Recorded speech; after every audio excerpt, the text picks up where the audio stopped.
Hey everybody, welcome to the Late Late Horror Show. What's up? Yeah, look at this. We didn't go live this week. We did a little bit of editing and stuff like that. So, because this is my baby. One of our favorites. One of our favorites, man. The Planet of the Apes, 1968, the original. The OG. The OG, you know what I'm saying? So yeah, we're gonna be talking all about This it. is gonna be a good one. We're gonna do it upright. Yes, we're gonna talk about the TV series, the animated series, where it came into other movies like Spaceballs, Simpsons, other things. Right. So yeah, there's a big the sequels, spectrum the merchandise. Oh my god. Which I had a lot of as a kid because I was obsessed with Planet of the Apes. Oh yes, the merchandise and everything. Yeah, I had all that too, and some of the stuff I don't have no more, and I'm kind of pissed. But yeah, written by Rod Serling, had a big part in it, right? Along with who was the other guy? Michael something. Wilson, I don't even. Yeah, I think Michael Wilson. Yeah, Rod Serling kept his scripts. He wrote about 30 or 40 drafts of the script. And he stuck pretty close to the original source novel, which was written by this French guy named Pierre Boulle. I've read the book a couple times, and it's actually very different. There's some names that are the same, and kind of in the book, it's like they took the title, and it's some bits and pieces of it, and adapted it to the screen. The book starts. The book is bookended by these astronauts who find a bottle floating in space, like you would throw a bottle in the ocean if you're on an island. And they're reading this manuscript, and it's about this pilot named Ulysses, who they're astronauts, and they crash. They actually crash on another planet, and that planet is populated by technologically advanced apes, and humans are mute and dumb. And there's Cornelius and Zira and Dr. Zaius and Nova, and those characters there. But eventually, they realize that Ulysses can speak and he's intelligent, and they send him back. He and Nova leave by rocket ship. They get back to Earth and realize that the same thing has already happened there because they were gone, like traveling at the speed of light and everything. That the same thing, evolution went topsy-turvy. And then at the end, not to spoil the book, I mean the book's from 1963 or something like that, so you should have read it by now. Right. But if you're a Planet Apes fan, you should know about the book and the novel. The astronauts are reading it, and they're going, there's just no way a human could ever be this smart. And it turns out they were two chimpanzees that found the manuscript and were reading it, and they didn't believe the story. Oh, awesome. And so Rod Serling's script tried to keep a lot of that technologically advanced stuff in it, but it's just too expensive to film. So that's why in Planet of the Apes we kind of have the apes are a little bit more primitive, but the humans still are mute and dumb, and there's still I don't know how much of Rod Serling's script is still here, but I will bet dollars to donuts the very last scene of this movie is Rod Serling's. Oh, yeah. I'm not going to say anything just in case you're one of the weirdos who haven't seen it, but and it's always like on the DVD cover, which is stupid. Well, I mean, it's one of the huge biggest shock, and it is a huge spoiler. Right at the end of the movie, but man, what can I say about this movie? I love everything about this movie. I love the way it was filmed. I love the storyline. I love the music. The music is fantastic. It's got a lot of that, and very atypical of the time. Exactly. Yeah. The makeup effects, which won there wasn't even an Academy Award for makeup effects at the time, but John Chambers, who did the makeup, received an honorary Academy Award for his makeup effects in Planet of the Apes. And it still is a commentary. So I mean, right now we just got him in Charlton Heston, who is a Taylor, George Taylor. Never goes by George in the movies. Though. Never does, but his name's Taylor. And he's a cocky, guy. He doesn't view humanity very well. No, he doesn't, and that's why he kind of left. He said, because he had nothing there that he cared for. He's convinced that there's something better in this universe, and I think he's looking for it. Yes. So this shuttle is they're on an exploratory mission. Right. And there's 4 crew members. There's Landon, Dodge, and Stewart, and then Taylor. Yes. And they're all in hypersleep. And the captain, he's still awake. And he's putting on this big, long speech, and he's injecting himself. And just, cool. Wondering, look at this vast universe. You're trying to say that we're the greatest thing there is. We kill each other. We make war on our brother. And there's got to be something better.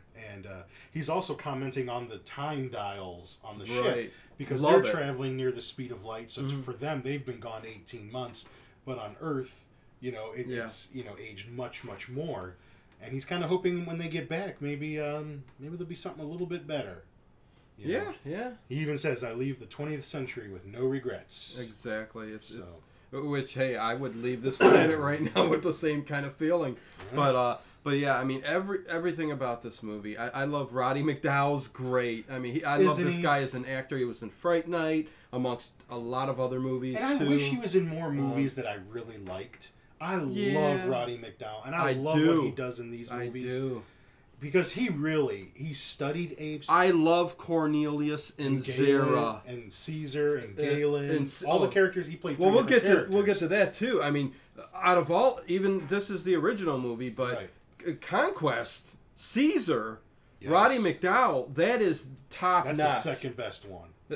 After the first one, that's the next best one. But character-wise, Roddy McDowall, Caesar is top for me. I love it. I love it. Fantastic character. And even Conquest is kind of like, it is almost even for me. Mm-hmm. This is they're OG, all so different, except for the first two. The first two are pretty similar. Yeah. But after that, they're all pretty different.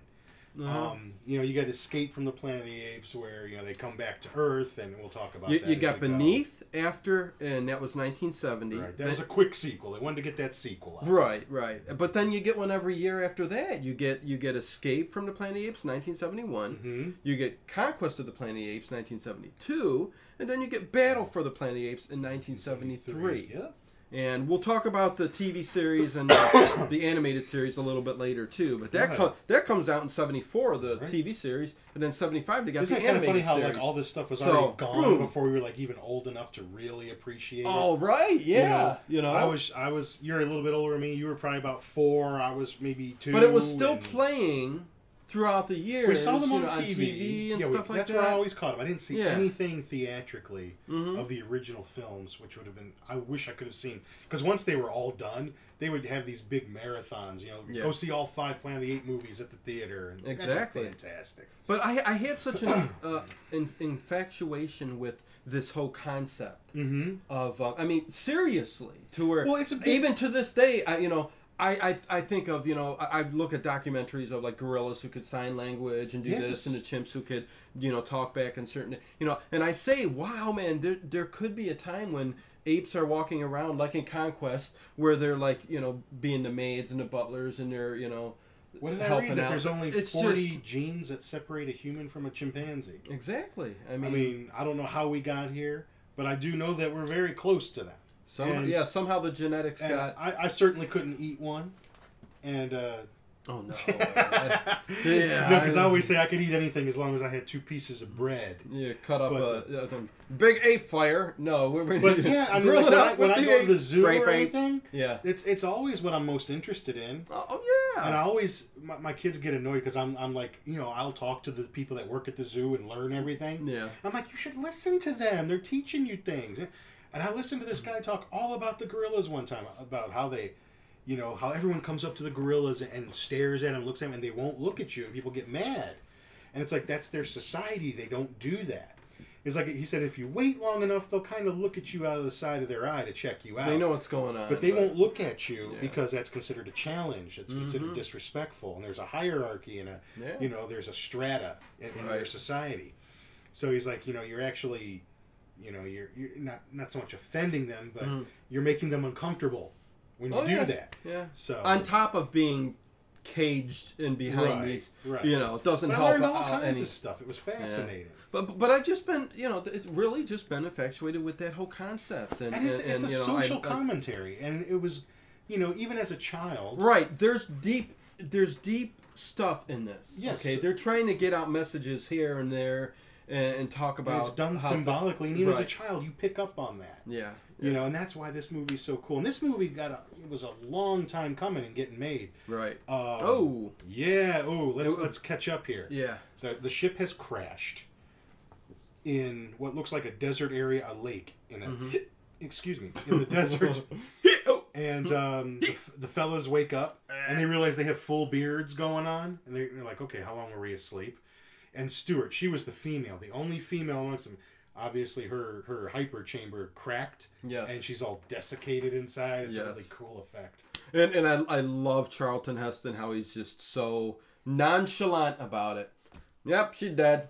Well, the ship is sinking, dude. Dead. We ain't got time to worry about it. No. Oh yeah. I mean, when it comes to afterwards, I mean, they even ask him, "Why are you so cold? What's going on here?" Well, he's a realist. Yeah, he's like, "What? There ain't nothing else. There's nothing you can do." It's like, okay, you got to check the air, make sure we can breathe it before we drown to death. Okay, and even the love of these films that I have, even my favorite film of all time or something. There's little things you could talk and make fun of. It's like here when he comes up here and he's pressing buttons to find out the He's got to climb all the way up that tube. All the way up the tube, presses a button, and there's a little barber shop thing to twist around. Like Star Trek even would do.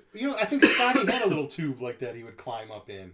Yeah, they did. Look at this. We get a view of this expansive desert wherever I think they filmed this in New Mexico. Yeah. Something like that. They had to take like helicopters to get in there. They couldn't even get there. I don't know what it's called, but there's a really cool color effect to this film too. Mm-hmm. You know what I mean? Yeah, the color palette's interesting. Right. So I do love that. But I love that. Even if it's model work here and there. And I believe this is Landon, right? Yeah, that's Landon. And Dodge is a black fella astronaut. Yes. And they all have like different specialties. He's like the I don't know what you'd call him, but he can sample the soil and stuff like that. Right. He's like the science officer. He's like Spock. Yeah, Spock, yeah. Hey, speaking of Spock, the guy that did the makeup in Planet Apes, he did Spock's ears. Really? Yes. Cool. Some episodes of Lost in Space. Actually, how he got his start, John Chambers, was in World War II making prosthetics for soldiers that lost limbs. Yes, that's and right. And that translated over into Hollywood after the war. Exactly. It became very in demand. He looks at the ship's log and it's... What was it? 3978, yeah. Yep. So he realizes... What he tells him, he says...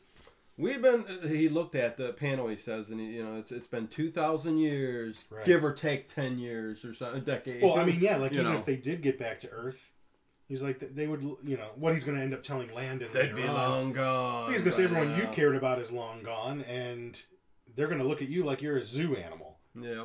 Imagine 2,000 years in the future what, human beings would be like. Right. So. Exactly. I like how Charlton Heston has to hold his nose when he jumps into the water. Well, and there's a thing they talk about. Look at his hair's dry here. Okay. They throw the raft dry, it's wet. Well. He's in the water.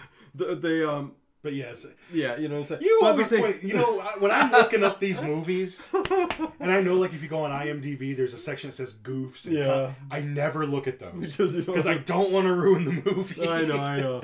Well, like I said... I know you're reading them. I said even the best movie that I just love, this, I mean, there are mistakes in every movie, I never do that. I never want to... But...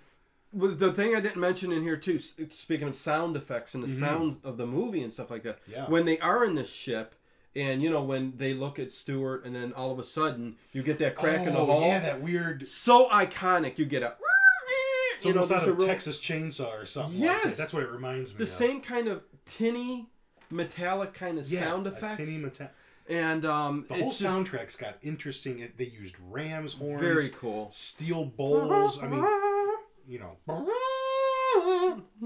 Just real interesting music in the soundtrack. And getting back to the makeup effects and the masks and stuff like that, I mean, I really just, I mean, you can almost buy masks like this in like a costume store, but there's just something about it that is just so cool looking. It was. An erect, straight standing, almost human. I know they...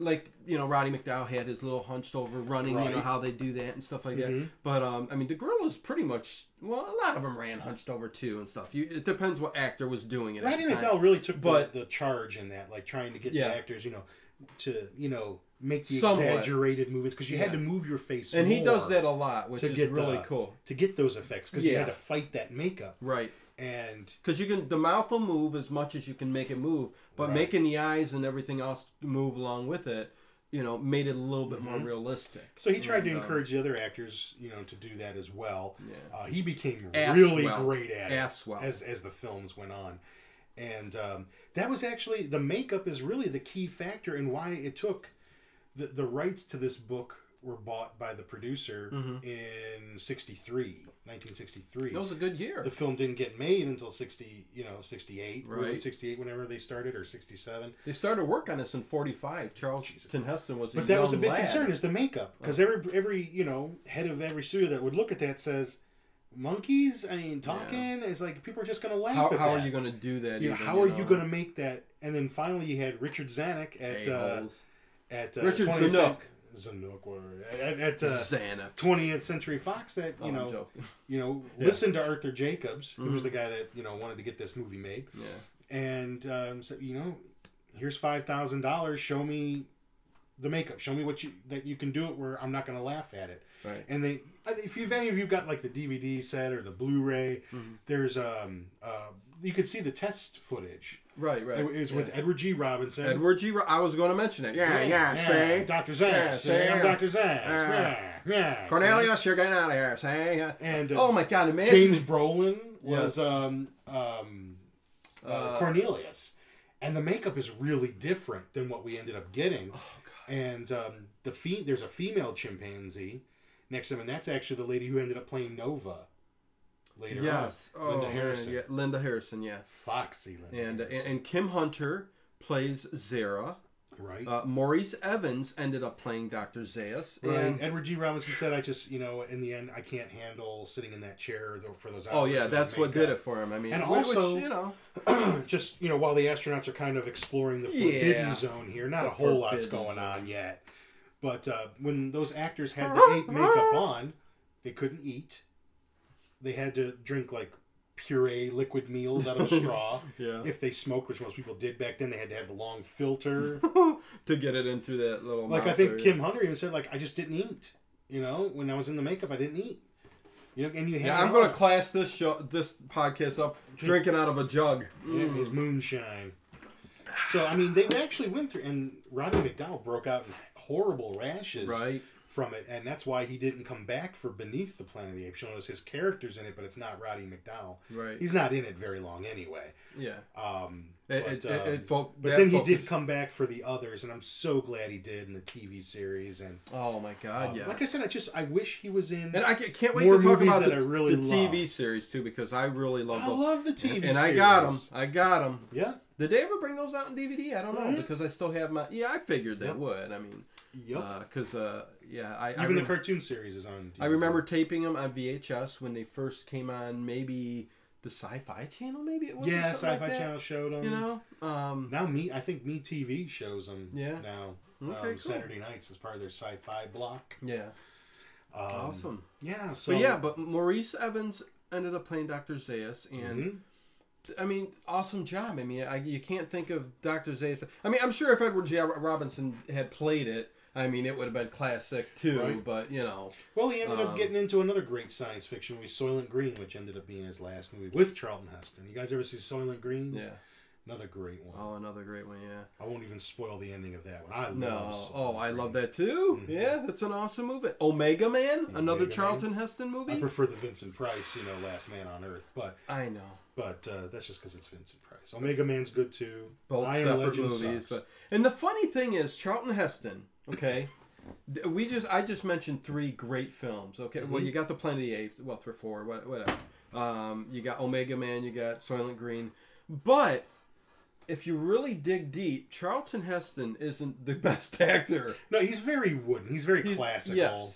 Yes. But I'm not a big fan. But the funny thing is, that's what made him great in the good movies. Well, he was also instrumental in getting this movie made too. Once he got hooked up with it, he wasn't a fan of the book, but he's like, there's a good story in there that we could turn into a picture. And so he lobbied behind it too. And once, some of these Hollywood execs at 20th Century Fox say, hey, we got Charlton Heston behind it. Yep. And he's pulling in a director that he worked with on another film. Well, okay, you got people that are interested in making this movie, so maybe we could throw some money its way. Heck yeah. And real quick, we are, just to get caught up, they're walking and trudging on through the desert here. The Forbidden Zone. Forbidden Zone. And they've got enough rations for, I think, a few days. 3 days. 3 days worth of rations. They open up their little case and they're messing around with cans of food.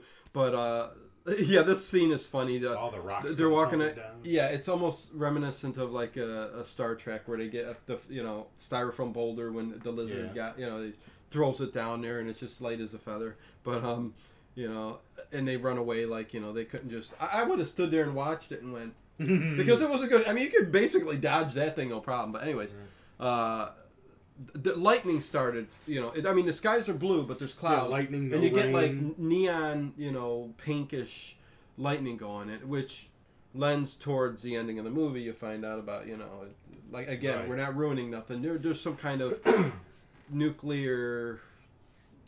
Well, okay, we won't. They just don't know. I mean, as of right now, It's funny to go. Maybe we shouldn't spoil as much of the ending, just in case there's young kids watching this with us. Let's just do the movie. saying, We'll just talk about what's going on in the movie here and now. And they bailed out of the ship. They rowed down, the Oh no, light to we'll the keep shore. talking about everything, all But along too. the ship but, sank. We got to remember, the ship, their spaceship completely sank, and Taylor Charlton Heston even says, "Okay, we're here to stay." We're here to stay. And you've got Landon, who yeah, can't really accept. And what's I do going love on. that when Charlton Heston Taylor, let's call them by their names. Taylor. is immediately when he starts rowing away, he goes. He's got that little cigarette in his, and he goes, cigar. "Guess we're here to stay." That's right. I mean, so love it or leave it. You know what I mean? Well, he's not gonna sit there and bitch and moan about it. You know, it's like we. And what were you gonna say about Landon? Landon's pretty much. He just. It seems like he's having a harder time dealing with the loss of everything that he's ever known, and that And Taylor keeps picking on him, and he's Dodge riding him a little bit. Keeps saying, Dodge says. What you riding him for? I mean, come on. So, and he keeps asking him questions like, they're just they're kind of personality wise, they're very opposites.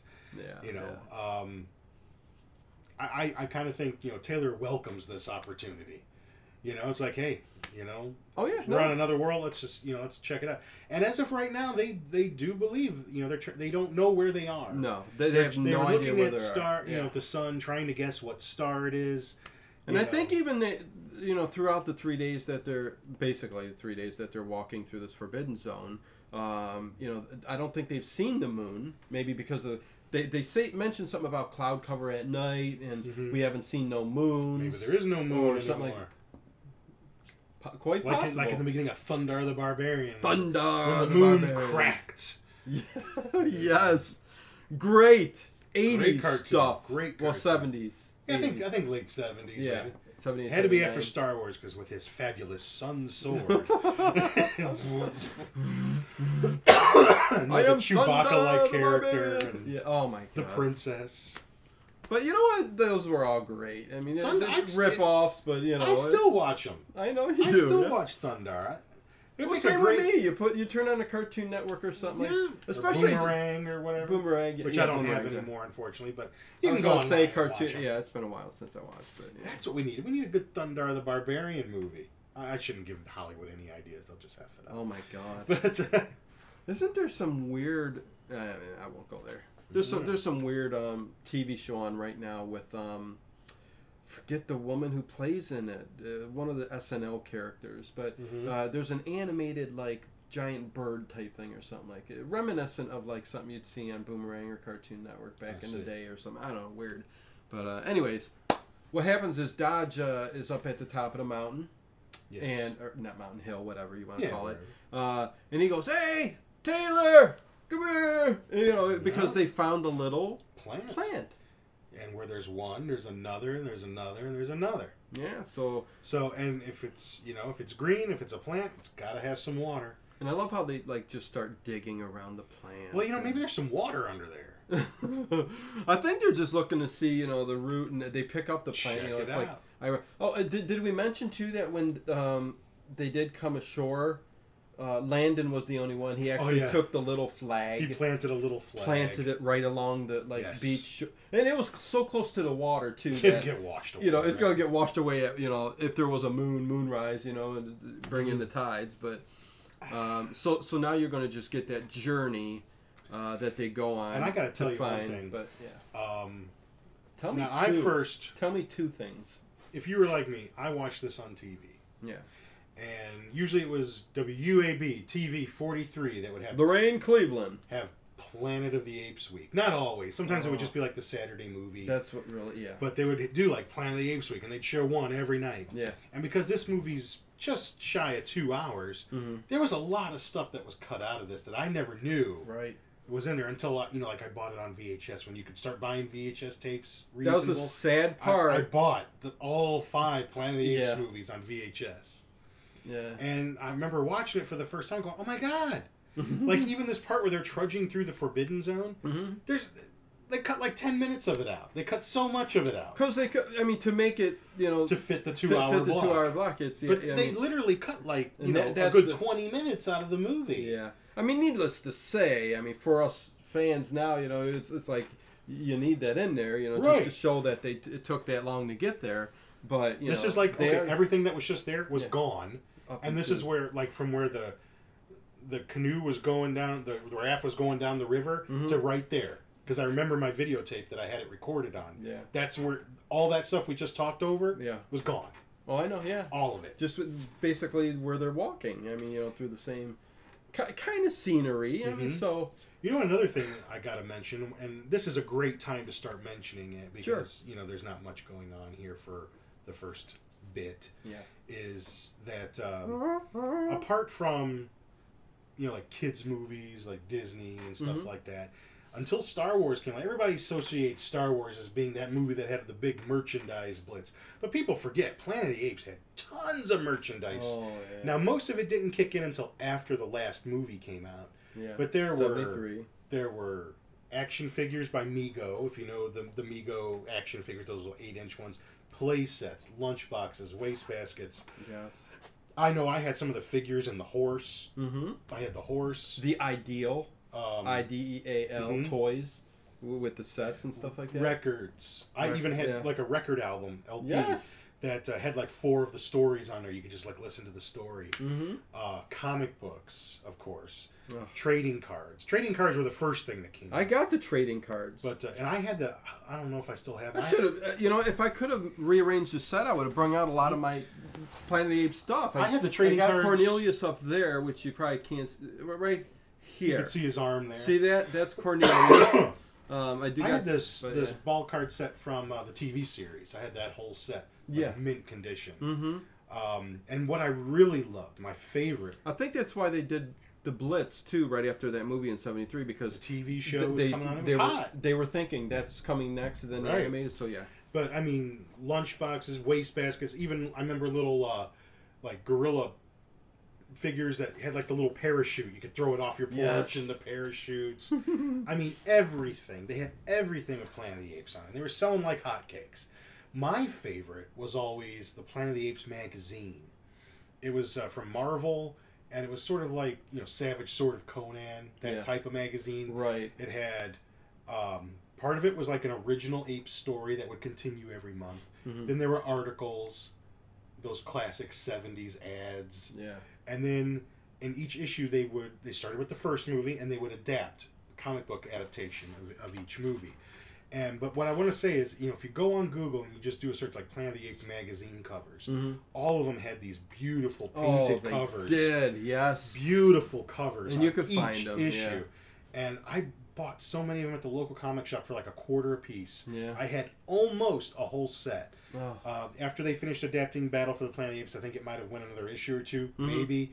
I'm not sure if they put it out in the UK, because I've seen some different covers, so I think the UK got them as well. Oh, yeah, yeah. So lots of merchandise, and, once the rumors of Star Wars started happening, we're getting to a really good scene here. Yeah, we got to start talking about the movie. This scene, but Star Wars kind of, Star Wars kind of killed. Before Star Wars, before Star Trek, no, I agree with Planet of the Apes was the science fiction franchise. Yes. There wasn't another one. Oh, I know. And Star Wars came along and pretty much killed the Planet of the Apes. Yeah, the merchandise. Okay, but to get us real caught up, the naked scenes. Well, because when they all stand up is the part that really gets me. But anyways, and here it's coming right now. Here we go. They're walking, have they found that first We can't go over this though. The minute they stand up, we got to talk about it. Okay. They see some scarecrows. Yeah. Like, what's that all about? Yeah. They're going to go up and investigate them, but as they are about to look at them... Okay, here we go. Oh, they're all standing up. Okay, right now they're all standing up. Naked. then they both bow down as Charlton Heston's in the buff. Well, what are you going to do when Charlton Heston's standing right in front of you? But he deliberately is standing like this, with his chest out. That's right. And the guy's heads bow down like they're going towards his thing. Do your job. Yeah, get me done, man. Get me done. Get me done. Ted, it looks so blatant. You know what I'm saying? I never once thought about it that way. No, are you kidding me? Never once. Now you've ruined it. You see three guys there naked, 1 foot apart each, and they're standing there looking at the ground, and their penis is just flying out of there, and it just... And then for 3 days. I know. And see, they see those scarecrows, and then they hear the sound of water, and Taylor's like, the hell with the scarecrows. Oh, and goes running down to the water. Mm-hmm. They all ripping off their clothes, and they just jump in this beautiful rock, lagoon. Yeah. And while they're swimming around, Landon gets up close to the shore, sees what looks like a human footprint on the side of the lagoon that they weren't on. Yeah. And like, hey, let's check this out. And that's where they were all standing up there and looking at their penises. And what we see in the background is while they're standing around. Landon went like this too, and they cut it out in one of the bloopers. He goes, I didn't know you were there. You see these stray hands coming up, taking their clothes, taking their equipment. Yeah. So now we know there's some life on this planet besides plant life. Yeah. So they're chasing these people. You can almost see that it's people. I mean, you kind of see the hand and stuff like that. So they're finding all their rations completely, torn apart. Their clothes ripped all apart. Yeah. And they're going to keep following the trail until they come out into. Look at what's this shit? I love the metal, like whatever that thing is. They're throwing the, Look like a Whopper chopper. remember Whopper Sanford choppers? and Son?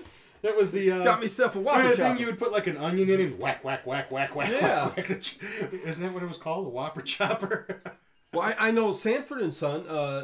There was an episode of the Whopper chopper on there, and Fred Sanford was trying to, make a killing. The Whopper chopper. Yeah. So, anyways, they come out into what looks like a cornfield, and here's all these primitive-looking humans. Yeah, almost like you could say cavemen, primitive-looking humans. Yeah. They all have clothes on. They don't have any language. No. Which is look strange, at Dodge. Yeah. He found some clothes. Yeah. He's wearing something.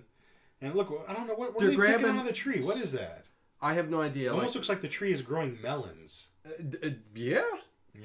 But they do show Nova, and she's got like a coconut. But and others are chowing down on corn because there's a gigantic cornfield. Yeah. So that's the apes' crops, okay? Right. Yeah. And they come in here to take away all their food and stuff like that. And I don't know if that's a melon or what. It looked like a coconut to her, but sort of like a melon. Yeah. And I love what Taylor says here. He's like, because they're all commenting. They look primitive. I think they're mutant. He's like, well, look at it this way. If this is the best they've got, in 6 months we'll be running this planet. Yeah. And how true so that ironic, too, because the minute he says that, everybody stops. No noise yet. They just freeze. Quiet as just like wild animals when you can sense that there's a predator, there's danger around. And you hear a blood-curdling Sasquatch-type roar. And they all just take off fucking, man. And I like how the other guys love that. They're standing there for a second like, okay. We better run too? Yeah, we better go too. But wherever the humans are running to. The humans. I'm going to start calling them the humans. The humans. We must kill humans. Well, I mean, hey, excuse me. That's what the apes consider. And we will talk about this. The big sticks. Yes. Well, coming through the cornfield. You've got gorillas. These are all the gorillas because they're the soldiers on this the planet right now. We're gonna. But they're whacking the corn with these gigantic sticks. Yeah. You got other ones on horseback, and they're gonna But they're gonna start shooting rifles.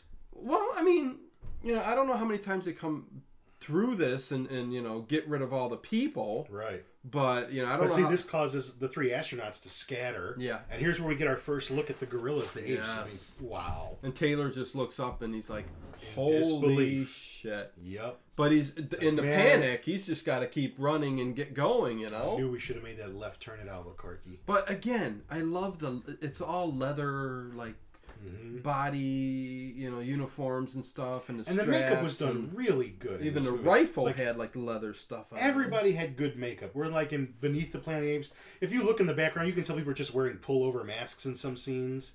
Oh yeah. Even in this one, this is where Well, even in this one, supposedly it was like $1 million budget for makeup alone. And the funny thing is, every subsequent movie, the budget went down, but the popularity went up and up and up. Exactly, which is odd. It's strange, but Yeah, you're absolutely right. Look at them; they're tossing nets on them and catching them. Landon's running through the corn. I mean, the apes are somewhat primitive themselves, but they can speak and they do got rifles and stuff like that. Rudimentary society. Yeah, I mean, they're not even up to well, of course not present day, but even at the 70s or 68 put when them this at was made. like early 1900s technology. Yeah, cowboy. The Western. Right. Era so they're there. dragging Landon. They're all jumping off this little cowboy cliff days into a little pond or whatever, trying to get away. But the gorillas are already down there. They grab Landon. They're pulling him out. He cracked his head. Oh, look, they got Dodge here, the black guy. Yes. They want him, man. He's got different color skin than the rest. Oh, man, Yeah, here it comes. Shot in the back of the head. He dies. We'll see him again later. Yes, we will. But Taylor's... He will be in a museum. Yes. He will be stuffed in a museum. Taylor's still running for his life, finds Dodge, sees him dead. And he goes, Taylor does say, he goes, get out of Dodge. Get out of Dodge. Oh, Nova's going to jump in this little pit over here. Oh, they've got it all set up, yeah. I mean, these people can't jump across. Look at her, she is so foxy. Yeah, let's talk about Nova a little bit. Yeah, okay? she is.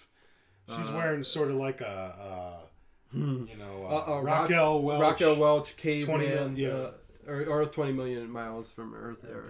20 million years BC, yeah, whatever. We're throwing about 3 different movies in there at the same time. Somehow they can make braziers even though they're primitive. Oh, now Taylor's trying to climb down that embankment and a gorilla shoots him right in the throat. Right in the throat. Oh, he's still alive, man. He's still kicking. He's still alive and kicking. But what we're going to find is this is going to affect his ability to talk, which is going to save his life for a while. Yes, for a little bit. Also, this scene, these scenes coming up right here were also cut out when it was on TV. Yeah. And I was curious about this. I look at the humans hanging upside down like meat. Like horrible. Like meat. Real social commentary here. Yeah, right, right. Now we're flipping the script, so to speak. Exactly. Like what we do to animals or even other people, Yeah, no. And here we go. Look at on a spit, like in Return of the Jedi. Yes. Like they're gonna...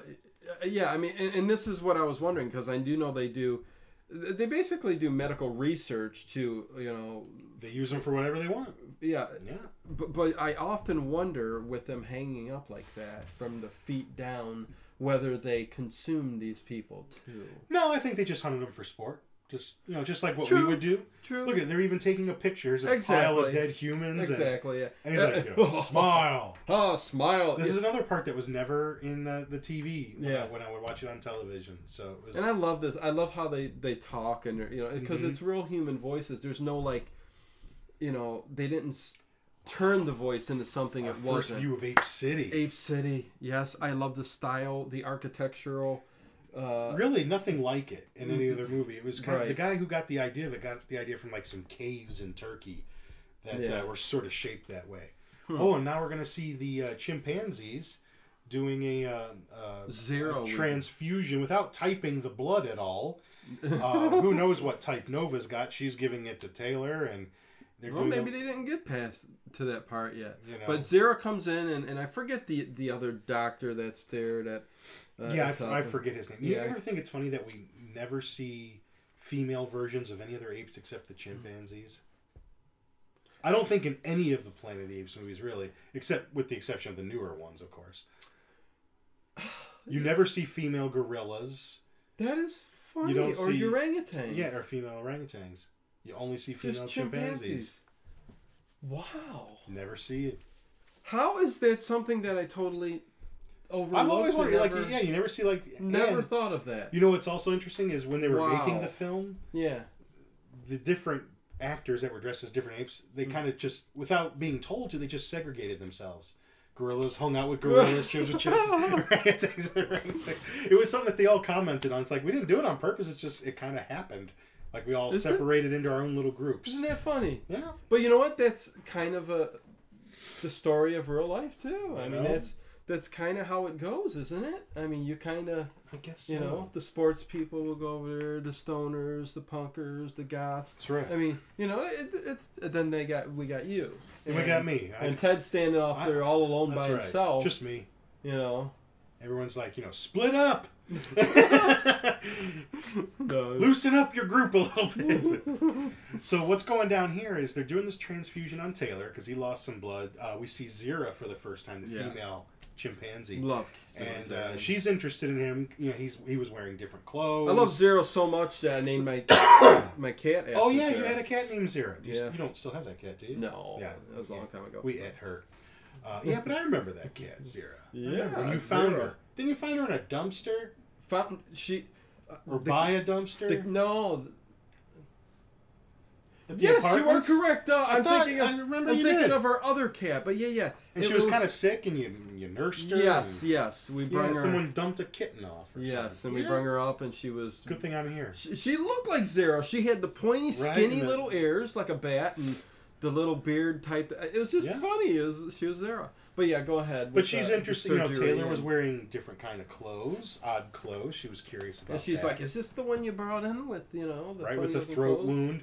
And the doctor that's working on him, you know, he's like, you know, these animals are filthy. Their bite is infectious, and you know, their instruments are all dirty. Yeah. He's like, look what we've got to work with. A good thing Taylor didn't get a blood infection. Yeah, there, go figure. You know. And then the next scene is this gorilla named Julius, who is working. It looks like the back of a zoo.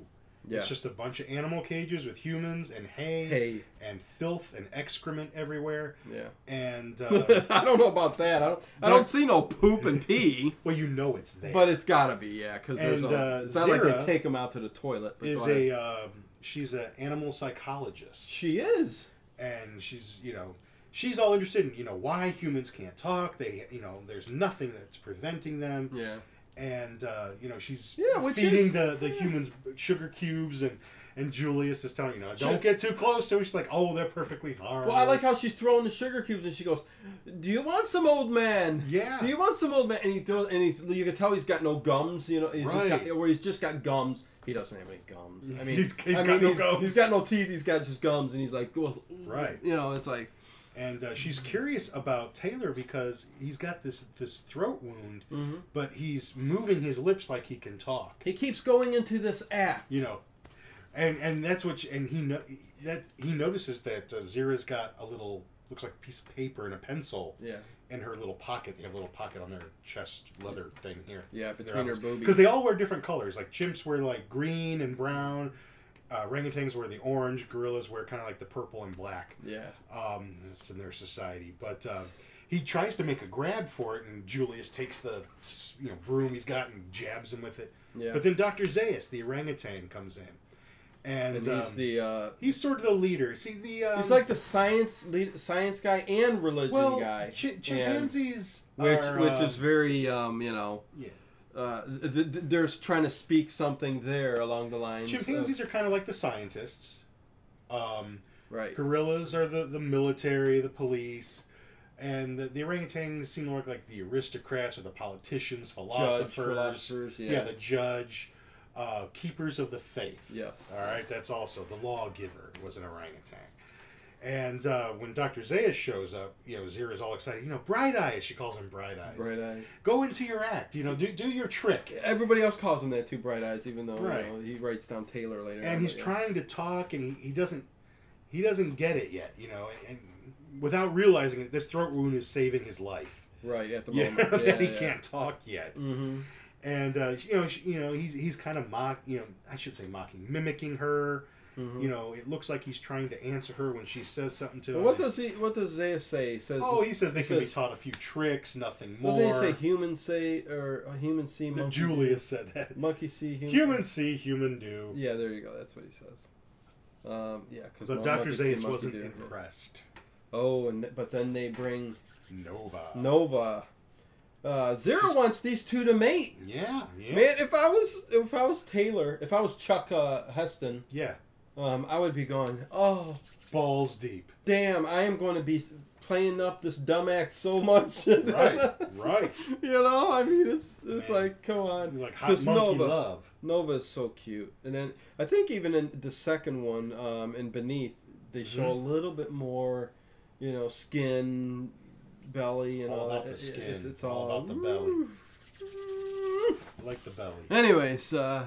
Oh, and now we get the outdoor cage. But isn't it funny how Dr. Zaius is in charge of the science and the religion? I don't know how much of the science he's in charge of. But he's in charge of what they can do. Well, no, right. Like if you know, but my point money is, for grant, you know, money for work, what they can experiment on and what they can't. But my point is, right, the religion and the science kind of clash. Right, and if you're in charge of the both, you know, you can push one aside, right, and just like we do in our textbooks nowadays, and we push some stuff away just for religion, and religion will push stuff away just for their faith. But anyways, you could pretty much do without religion, I think. Yeah. Okay, so we're out.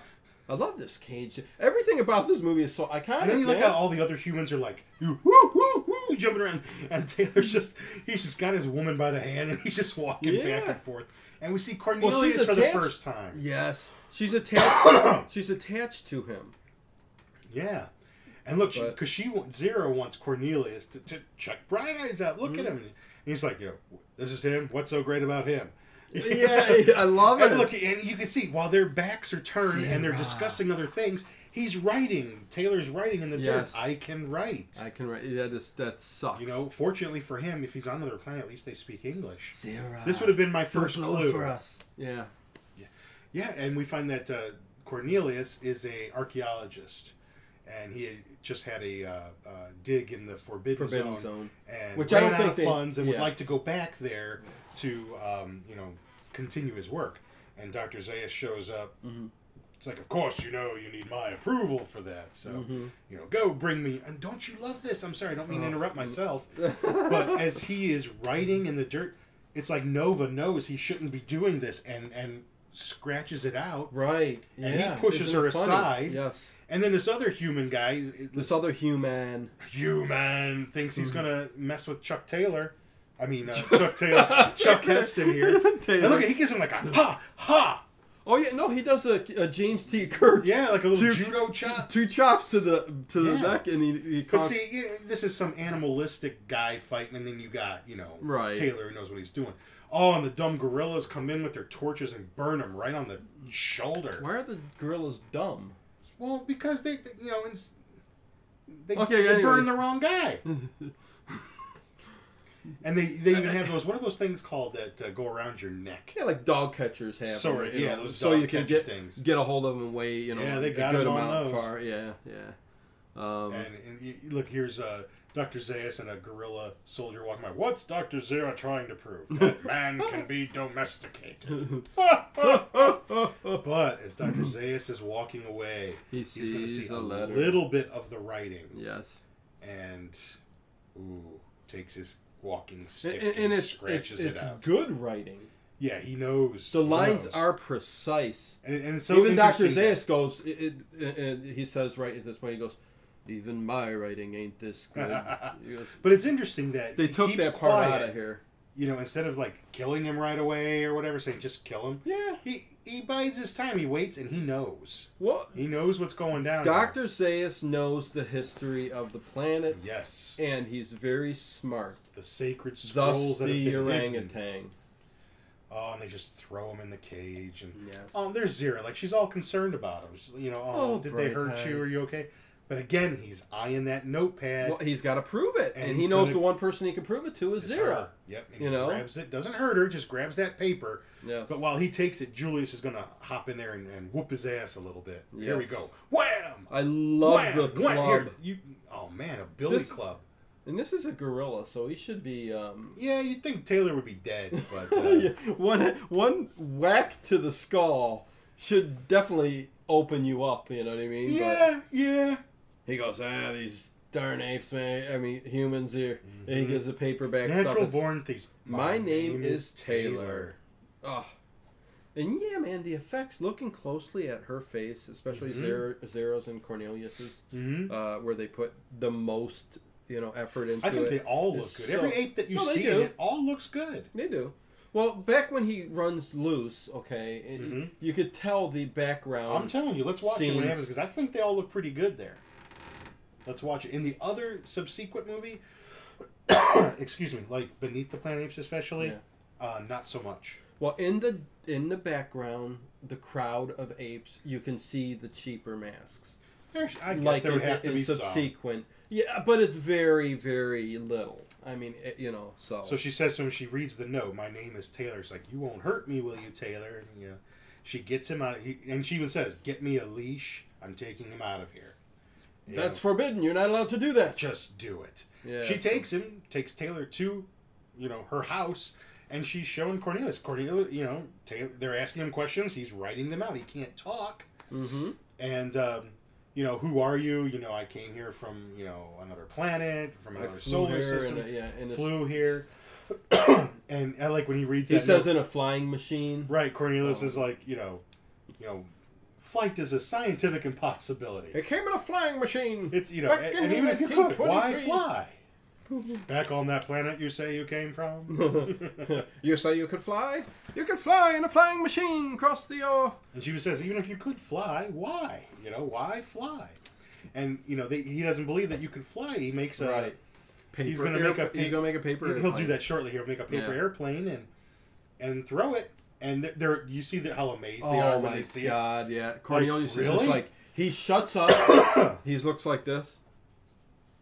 Like, didn't they have paper airplanes, long before, we could fly airplanes? Well, that's the thing. That's why I'm saying there, even back in the late 1800s, they were, I mean, even back in cave paintings and stuff like that, you can see... Well, that's a whole different show. That's a whole different show. Aircraft. You can see aircraft painted. There it is. So. And he's amazed. Look at him. And he looks to... What? He just looks up. He goes, huh. Well, what Zira's hoping, by introducing Cornelius to Taylor, is that, when Cornelius was in the Forbidden Zone, he thinks he found some evidence of a civilization. I love this scene here, too. Yeah, he just goes to the side. Yeah, just real quick, he throws it off to the side because he's going to go throw him. Because Chuck Taylor... Taylor goes, do you got maps? Right. So anyways, I'm sorry. No problem. Just that... When Cornelius was doing his digging in the Forbidden Zone, he found relics that he thinks are older, that predate the sacred scrolls, and it's an older civilization that they knew nothing about. Going back 1,200 years. I don't know how many years. Well, that's what they say. Yeah, is it 1,200 It's 1,200 years, so... I have no idea. Their time for them is 2,000 years. So well, they came pretty far in 2,000 years. You got to think 600 years after they left, roughly... What happened. Did we blow the spoiler at the end? We didn't tell them yet. But, So, she thinks that, maybe he's that, because Cornelius suspects maybe some sort of missing link between human, because their philosophy, their religion is that, ape evolved from man, because man's a lower form of life. And that, like the humans that are out there, that's pretty much, like cavemen. But what if man had a technological society before that? Maybe Taylor is that missing link that could prove that. Exactly. And they have an open mind because they're Cornelius doesn't really. He even says, are you trying to get my head chopped off? Well, that's it, because deep down he kind of knows, but he doesn't want to. He knows the kind of society he lives in. Yeah. You can't, You can't just come right out and go against accused of heresy. Yeah, exactly. Mm-hmm. And that's basically the battle him and Zira are having right here. She's very vocal, and she don't care if she gets put in prison or anything. Nope. She's like, what are you doing? Come on. He's right here. If he's a missing link, the sacred scrolls wouldn't be worth the parchment they're written on. He's like, well, maybe they're not. Like, oh, no. I'm not fighting that one. Yes. and the what was I going to say? Like he says, well, how do you explain me that? And he's like, I don't, and I don't want to.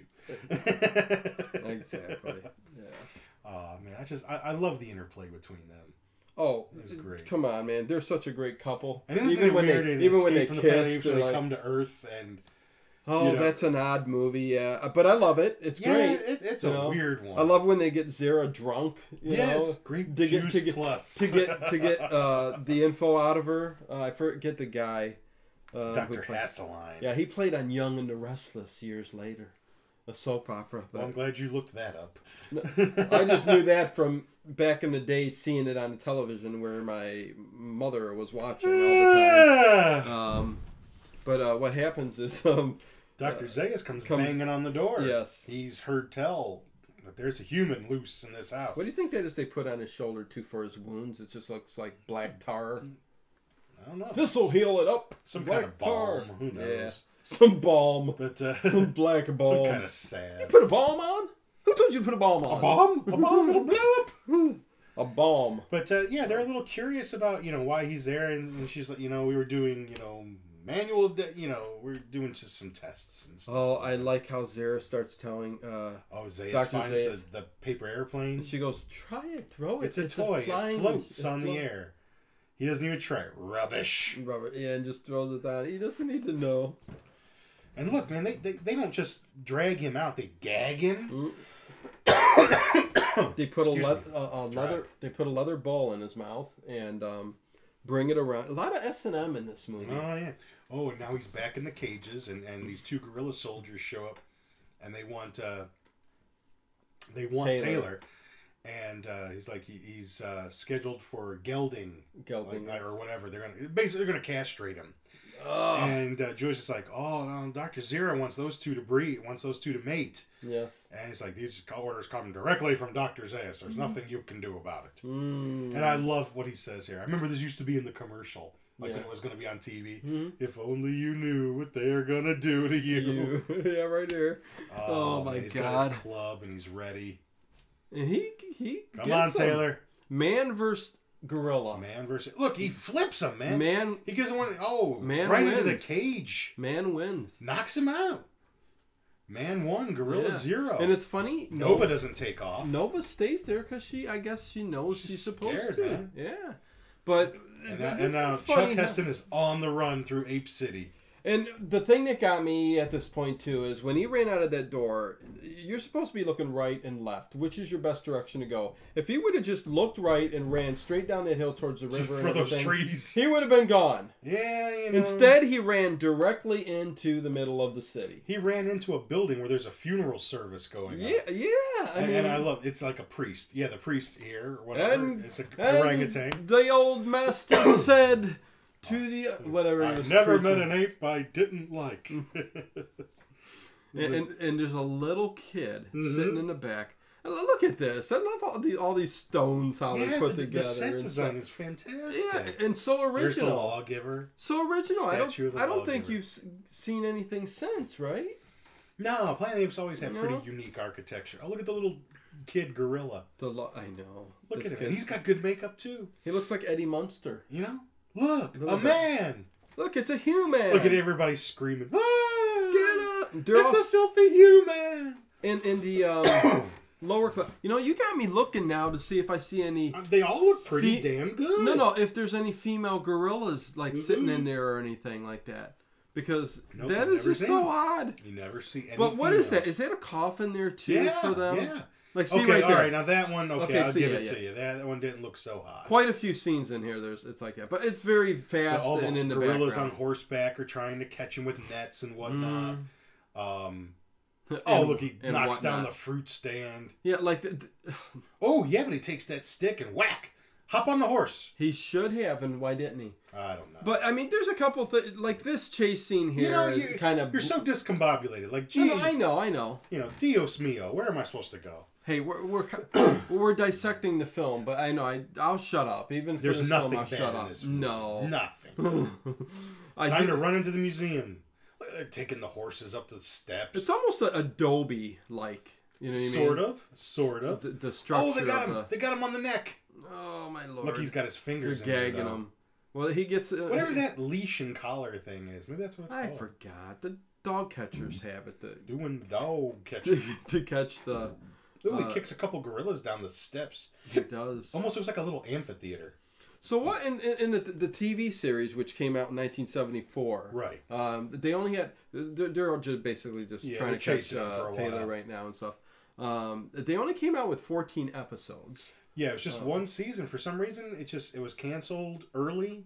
Yeah, I don't know if the ratings weren't that good. I thought it was a great show. I enjoyed it. I thought the production values were just as good. Yes, and I love how it was like a Starsky and Hutch character. You know. Yeah. Did it remind you of that? Burke and Verdon. Yes. And Verdon, I remember he was in Land of the Lost in season 3 when the father got sucked through the time tunnel back home, and Uncle Jack came to looking for them. And Uncle Jack was there for a season. Oh my God.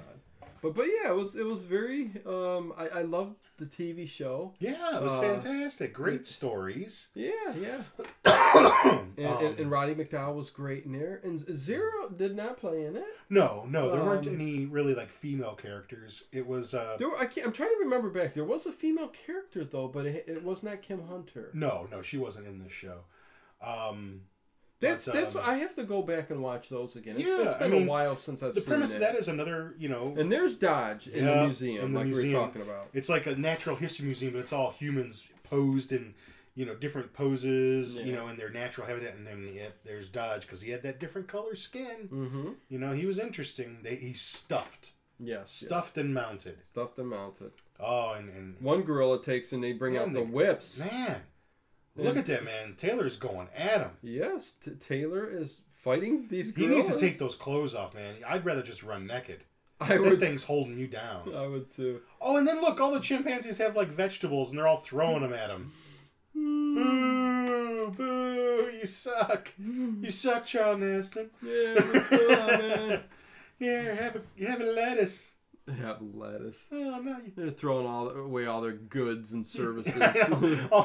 Those were for the fruit stand. All their food stuff. During the week. But really, you don't see too many bad. There's a couple in the background there. I'll give them to you. A couple. Right there, yeah. But not horrible. No, I know. For the most part, not horrible. Oh, no. But they got him. Yes. And here comes the classic scene with...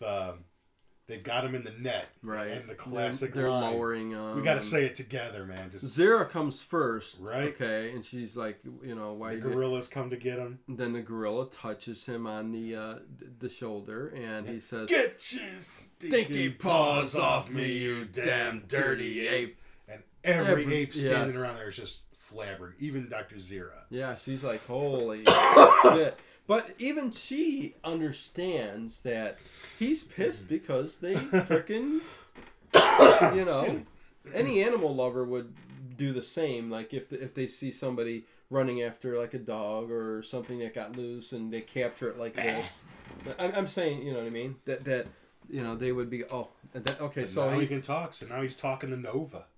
He names her. Just like that, he can talk now. Well, he can talk now. He's like, oh man, it feels and better. Don't you love? She puts her hands over his mouth like you're not supposed to talk. You're not supposed to talk. But I do like how he goes Nova. Nova. Well, right. He's trying to teach her to speak. And she's look at this, man. They come in and blast him with the hose. Yes. And I had read that he was like kind of, he was fluish during this time, but they couldn't take any time off. Really? Yeah, and he was not feeling well when they filmed these scenes, and you never do it just one time. So, they blasted him with the hose a few times, not feeling too good. Huh. So imagine having like flu-like symptoms and getting blasted with a hose. I know, yeah. But when you're getting paid millions of dollars, right. Well, and he's maybe not millions back then, but he wasn't hurting for dough. And what does he say here? He goes, "Oh the hell!" He says, "Damn you, Julius!" And he's like, he turns the water. He's like, "Shut up, you freak!" And that's when he puts the water back on, and the classic, it's a madhouse. Yeah, that's what he said. It's a madhouse. And even in the trailer, it's like they show different pictures of him. Yeah. It's a madhouse. They even had the kid that was in Harry Potter that was in the first of the new Planet 8 movies say that line. And that's what's so good about his bad acting, because him saying it that way is just so great. Well, this is actually good acting in this movie. Compared to, No, don't get me wrong. Like Ten Commandments or Ben-Hur, right. which are good movies, but he's a little bit more stiff and classical in movies.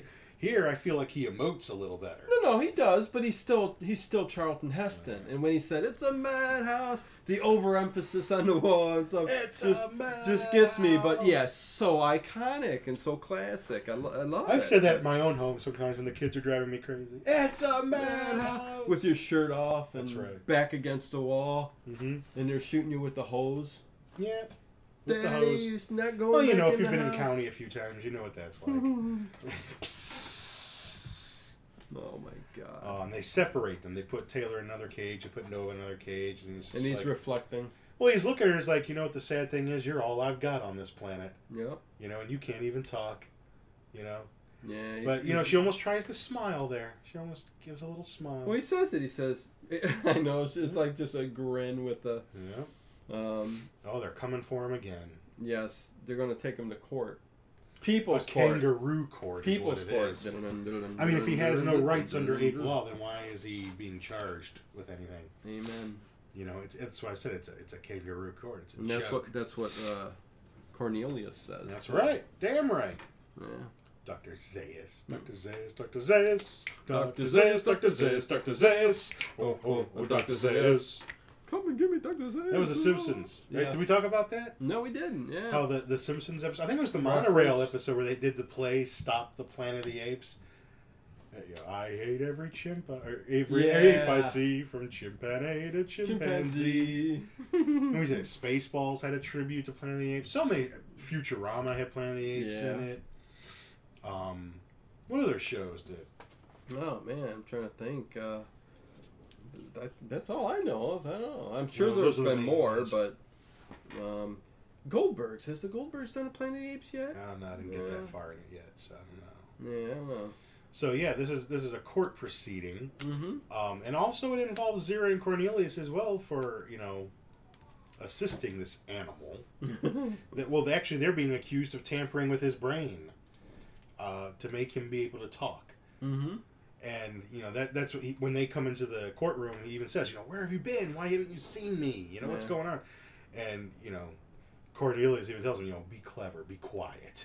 Yeah. Just shut up. Don't say much. I mean, I don't know what they're actually going to, like Cornelius and Zara, what they're actually going to, what good's going to come out of this. Anyways. They're hoping to get them not to kill them or dissect them and maybe convince them, like what she was telling Cornelius before, that he is perhaps a missing link, or a mutant, or what have you. But Dr. Zaius knows better. Dr. Zaius knows exactly what's going on. Yeah, so he's not going to let. But Zara and Cornelius don't know where. They don't necessarily believe his story, that he necessarily came from another world. Oh, they strip him butt naked. Yeah, Maximus. Is his name? Yeah, I believe one of them was Maximus. I can't remember the other one's name. Yeah, I can't remember the actor who plays him too, but he's even his face is very familiar, even through the ape mask. But he goes, get those stinky. Didn't you clean them before you got in here? Guard. Like the hose is going to the beast's rags that have an offensive odor. Remove them. Oh my god! And the classic scene in here too when Taylor asks to kiss for Zara to, can I kiss you? Yeah. And she goes, oh, okay, I will, but you're just so damn ugly. You're so damn ugly. You're so damn ugly.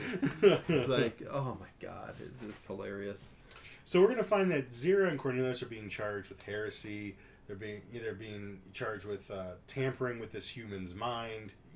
That's the state's position. Yeah. Whereas Zira and Cornelius are trying to say, this man can think. He's not one of these normal humans. Not only can he speak, he can think, he can reason.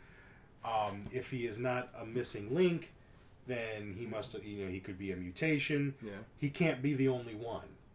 Right. So, even they, seem to think, his story that he's telling us, and that's preposterous, but he describes the Forbidden Zone. He's been there. He's seen it, and, Cornelius says that, and they're like, you've been to the Forbidden Zone? He's like, yes, with the council's permission. I did an archaeological dig there and all that. So, and he's described it. He's described the terrain. So, And they say something about defending this animal. He's like, and then Taylor's, I'll defend myself. And, they start asking him questions. What's the first law, the lawgiver, or, why are, apes, superior to man? They ask, questions that he can't answer. I like how he says, it seems like some apes are more equal than others. Well, yeah, they're questioning him on if he can mimic, but does he have reason? Right. Reasonings. He knows nothing of our laws. He knows nothing of our ways. It's like, he even says, I admit, I know nothing of your culture and your religion. Yeah, and he takes it, he goes, it's like, whatever. So basically, it's all just a big kangaroo court, and they even, stand up and say, if he's being charged with this, if he has no right under ape law, how can you charge him with anything? Right. And they don't want to hear it. And every time Zira is saying something, objection. Mm-hmm. And eventually, overruled. And do you notice eventually that the three orangutans do the hear no evil, see no evil, speak no evil? Yes. And I don't think that was really scripted. I think it's just something that kind of happened, and they did it, just to be funny.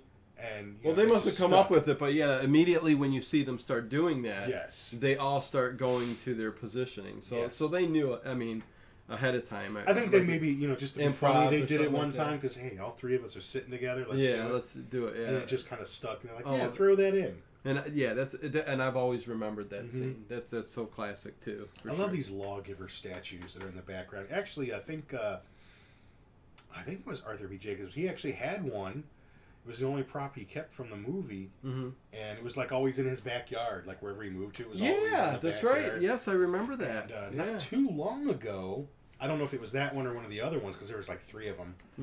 It went for auction. I'm not sure who put it up. Maybe his widow. I remember or the someone. story. Yeah. And a collector, a big Planet of the Apes fan, outbid 20th Century Fox for it because 20th Century Fox wanted it for their archives. Yeah. And he outbid them. That is awesome, man. If you could afford something like that, go for it. Exactly. If money's no option, man. If there's something you love like that, I mean, imagine having a piece of a movie like that or something. Well, I've got a few autographs, and that's like the closest I've got to anything. But to even have sets like this courtroom, I mean, it would be awesome to have. Mm-hmm. If I was that rich, like a Bill Gates or something, and I had an island, I would build sets of these movies. Well, that's like so that I can some days I can go and pretend I'm on the Star Trek Enterprise. I think I had read that Peter Jackson kept like the Hobbit hole, and was like going to put it on his property and like his little hideout there. I don't know if he did it or not. Huh. Or the guitar player from Metallica, Kirk Hammett. He's a huge classic horror movie nut, and he owns a lot of memorabilia. Like one of the Phantasm balls and. Outfit. But I'm talking about sets. Well, you like Kramer with the was it the set in his apartment? Yeah, the Merv Griffin set. Merv Griffin set. Yeah. Oh, it's Jerry. Right. Let's come sit down. No, so seriously. I mean, if you could have stuff if you were like that, how rich. cool. I know. Because they're like one of a kind items. Exactly. Yeah. But exactly, you are correct, sir. Like, even Kirk Hammett from Metallica, he even put out a book with like all his memorabilia, like some of his posters that he has, and he from the classic Universal horror movie, The Black Cat, the outfit that Boris Karloff wore, and that was like a long, like one-piece tunic sort of thing. He's got that, and it's just cool stuff. But he even says in the book that you got to be as soon as people know who you are and you want to like bid on something. All of a sudden the price just skyrockets. Yeah. Like you're not getting a deal on anything. Oh my God. It's like the celebrity tax or whatever. Back to the movie though. Taylor's not allowed to speak, so he writes something and asks for it to be entered into the record. Right. And he mentions that he came here with two other companions. Right. He mentions the one dark-skinned fella that was in the museum. But he said there was a land. He writes what happened to Landon. Yeah. And. They gather up the humans that survived the hunt. He sees Landon. He's like the tall one in the back. And I love how they're all standing way high above in this little... Yeah, it's like a little amphitheater sort of thing. Yeah, something like that. And he goes over there, Landon, turns him around, huge horseshoe lobotomy scar on his head. I like how he licks his lip here. Watch Landon real quick. It's coming up right here. Yeah. Well, it's just I don't think I ever really noticed it. Just a real quick. I don't know why I listen. And he even looks at Zero. Did you know about this? He's like, you butchers, you cut up his brain. You cut out his identity. You took everything from him. Yes. And he's going right for Zaius. He's running up those steps, and the gorillas get him in the net. Yes. Yes, you bastard. That's what you want to do to me. That's what you want to do to me. Oh my God! Yeah, so they say get him back to the car. I don't know how our usual viewers are going to feel, because it's not a straight out horror movie, but how scary. No, well, if you're in a topsy turvy world like this. No, yeah, it's a scary thing. Horror can be scary in many different ways. This is classified science fiction and adventure, and it is. And you know what the thing is? There's a horrific, Absolutely, and the thing of it is, I wish. Yeah. I mean, I know we do our monster movies and our 80s movies, and they're fun. Yeah. But this is definitely, I think, like with you and me, this is more my kind of movie. This is more what I really love. Right. Is, science fiction and adventure and, like this or The Time Machine or... Well, we can do whatever the hell we want. Ray Harryhausen movies and stuff like that. Want, These are the ones I really love that I really like. But I think for the show, I do really think the cheesy, funny stuff is really what gets us going. Yeah. So for us to hang out, I mean, we always got these. I can gush on this all day. I know. And I remember even being in like 3rd grade. Yeah. And kid in class brought in like a bunch of... You were in 3rd grade? Yeah, like 3 times. Holy shit! No way. And I remember... It's quite odd. Just to prove to you, my street cred with Planet of the Apes. He brought in like a bunch of zoo books, magazines that kids had, like a whole box of them, and laid them all out on this back table over here, and the class could just go and pick one.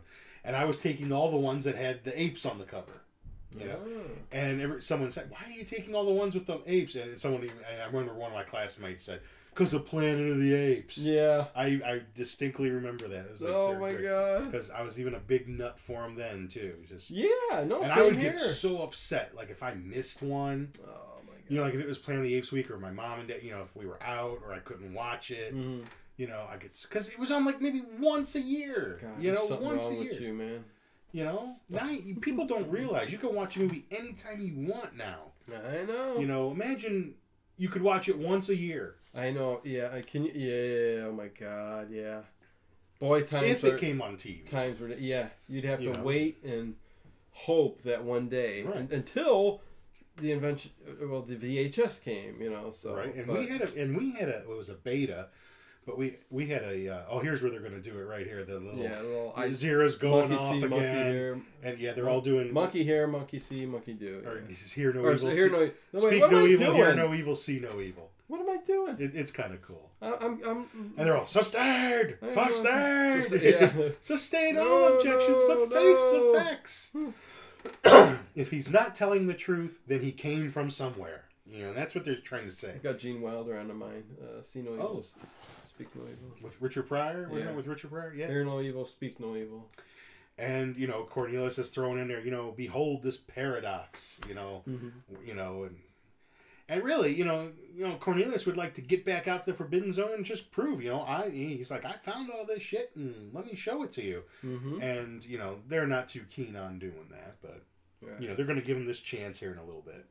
That's pretty much where we are here. This little kangaroo court. That's just, this little kangaroo. Well, that's what you call it because it's already decided. I mean, it's just for show. But getting back to like movies and I think I maybe even commented before. Back when we were kids, it didn't seem like in summer you might have had like 2-3 movies that were like the big movies of the summer. It wasn't like every freaking week a new movie came out. Right. And in 3 to 4 weeks it's gone, and then it'll be on Blu-ray in 2 months after that. Like when a Raiders of the Lost Ark came out, it was out for like a year. And you just to give you that chance to see it because Superman, you knew out it for like a year. Come out on Star Wars was out for a year, then went away, and then like when they knew Empire Strikes Back was coming out soon, they brought it back out. Right. And you got to see it again, and times changed, man. I'm just saying, it was movies were just a little bit more special back then. I remember when movies were there. Right, you would have the TV guide, and you'd be looking all week long to see what was on. later, in the week and stuff like that. And Absolutely. the movie of the week, usually ABC movie of the week, Sunday nights. Yeah, so that's where you'd see like Superman 2, Raiders of the Lost Ark. Right, yeah. Movies like that, Planet of the Apes, sometimes King Kong, the 70s version. I remember that's where I first saw it on the ABC movie of the week. King Kong. But it was just, I don't know, movies just seemed like they were just a little bit more special back then. It was a little bit more of an event. Like even in the 80s, like an Indiana Jones movie would be out all summer long. Right. Ghostbusters, all summer long. Star Trek movies, all summer long. I think we know, that things just change. Now. Things just suck now. Well, they just suck now. So you don't appreciate being able to have. I appreciate my childhood and the memories we have from it. See my favorite films when I want to. Yeah. And I appreciate them more because I know what it was like to not be able to watch them. And I think that's what's taken away from nowadays, from younger generations. Yeah, and for them to attach themselves to that movie. Yeah, I think it's more entertainment. Right. It's just more disposable entertainment. And exceptions aside. Right. But for us, I think, you and I, there's those handful of movies, like those 25, that 30 never movies forget. Yeah. That are just, you just keep them right here and here, and they're your treasures. Right. Because we only got to, I only got to watch King Kong on Thanksgiving, my favorite movie. Exactly. Now I can watch it ad nauseum if I want to. Right. But I don't. And, but I remember only being able to watch it on Thanksgiving. Planet of the Apes week, had to watch. Yeah. Halloween time when they showed the monster movies, had to watch. So, or even if you missed those special times, man. Or if you missed, Charlie Brown's Thanksgiving or Charlie Brown's, Halloween or Christmas, gotta wait a year. Wizard of Oz was on usually after Easter. Mm-hmm. If you liked those movies, that's I remember. Watch them. I remember unless you recorded them. I remember around Thanksgiving, Thanksgiving every year, it would be the Wizard of Oz, and then they would play a cartoon that was Ricky Tikki Taffy. Yeah, I remember that. And that was that's a childhood memory of mine. I always, and one I thought, hey, let me pass this on to my kids too. Let's sit down at Thanksgiving. Let's all watch Ricky Tikki. I didn't like it, huh? No. Yeah, that's some that things was the you little can't mongoose pass that had to kill the cobra. Yeah, I remember that. Yeah. I remember that. Scooting around. Yeah, scooting around all the that was houses like Chuck Jones, wasn't it? Yes, Chuck Jones. Chuck did Jones that. from Yes. Looney Tunes. Yes, Ricky Tikki Taffy. Look I it up. remember. I haven't Ricky seen Tikki that since Taffy. I was a kid. It was on But I remember it being on. Yeah, it was. Yeah, the mouse on the Mayflower and stuff like that. I remember all those. It was awesome. That's one thing. Like we said, we're talking about memories, things that every year you look forward to. So there's that 3-4 years stretch where it was every year they would play that. When they were showing Jaws on TV, it's like it was such a huge deal. Conan the Barbarian's on TV. They're cutting it all up. And you've seen the ratings that most of the country was watching these movies again, because it's the big thing. I remember when Channel 43 showed Clash of the Titans, one of my most favorite movies. Yeah. One that I would love to do on the show. They chopped it all up. And Flash Gordon, remember Flash Gordon? Oh, yeah. They chopped it all up. We just talked right over a part where, and it kind of just reiterates the same thing that we just saw. They bring Taylor to see Dr. Zaius personally in private, and Dr. Zaius kind of gives him the chance, tell me where you came from. Right. Where's your nest? He's still trying to figure out if there's more astronauts or more whatever, with him. But Taylor's maintaining that story. I came from another planet, from another solar system. I'm not from here. Mm-hmm. And, he's like, where's your tribe? Where's your women? Where there's women? One, there's... And he's like, he even says, so you I'm trying to think. He doesn't believe that, he mentions that he doesn't believe that that Zero and Cornelius fooled with his brain. Right. He's like, no, but I don't believe you're a paradox either. Where there's one, there's another, there's another, there's another. Exactly. He gives him one last chance. Mm-hmm. Just one last chance. Say where you're from. Tell us where your people are, so because we're going to exterminate. And he's saying, he's like, I don't know. He doesn't get it yet, really. But he keeps beating around the bush.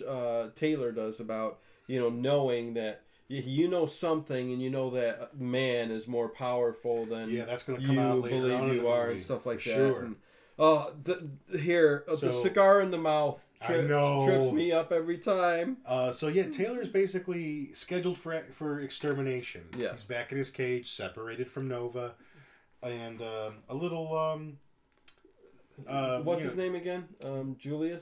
Julius, the gorilla guard, he's guarding, and then a young chimpanzee comes in. His name's Lucius. Lucius, that's it. I'm trying to think of the name. He has a document saying... Gladiator, Lucius. Yeah, saying that, he's to be released into his custody.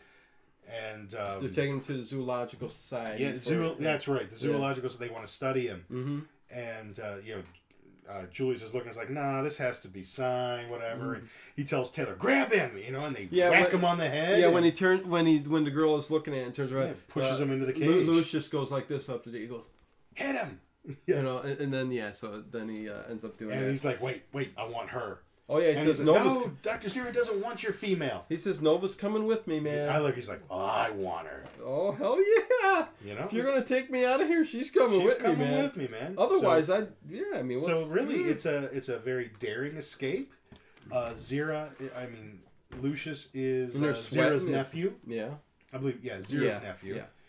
And I think he likes the idea of sticking it to the man a little bit. Oh yeah, he's like the hippie. Yeah, he's a little bit of the hippie. He's like, you grown-ups are always making me do this or that. And, I'm not taking orders from you. And basically, they've commandeered a wagon and horses, and they're going to meet Cornelius later on down the road. They're going to get to the Forbidden Zone, right? That's and hopefully prove his case. And what's Taylor tell Lucius later on too? He goes, stick to your guns. Don't listen to any adults. Don't trust anybody over 30. And that used to be, the credo, don't trust anybody over 30. I remember, like, Mad Magazine. Mm-hmm. And I'm bringing this up because I just got a letter from Mad Magazine hey, please resubscribe to us. Mad Magazine used to be a don't trust anybody kind of magazine. When Bill Gaines used to write for that magazine, it was, whether you right, left, whatever you are, I'm not trusting any of you people. Now it is such a left-leaning rag, that even if you are of that persuasion, it's got to be sickening. Right. All they do is just, poke, but never, hold the mirror up to themselves anymore. And that's because they took on advertisements and all this stuff. Oh, yeah, I know. And it's not what it used to be, that's for sure. So poorly written now. And I used to take my copies to work after I read them and put them in the little magazine box. They were always gone. Some patient always grabbed it, Yeah. So I would too. But, I remember reading it when I was a kid and, everybody was at their mercy. Yeah. Their parodies and political satires that they would do on both sides. Mm-hmm. And no president was safe. No politician was safe. Now it's like, we'll never make fun of Obama, or right. And that's how it was for the 8 years. Everything's got to be politically correct now, and so that used to be the credo: don't trust anybody over 30. That was Mad Magazine's credo. Yep. And now it's just a rag. But anyway, off of that, they meet up with Cornelius.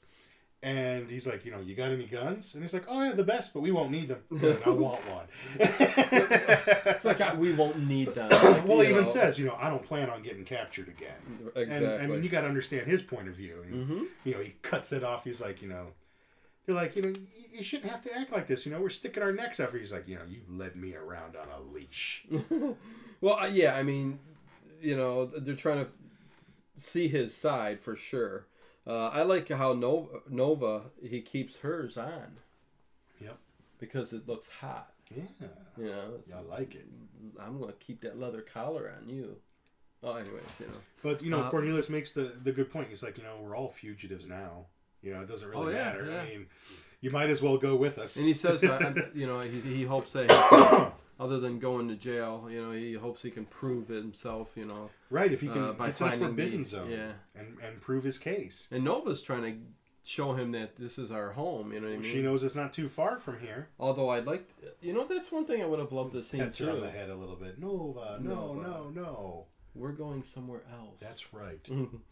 But I do love I mean, I wish they would have shown like where they actually live, but in my mind, I'm thinking, where was she going to take him? No, trees. They probably just live in the trees.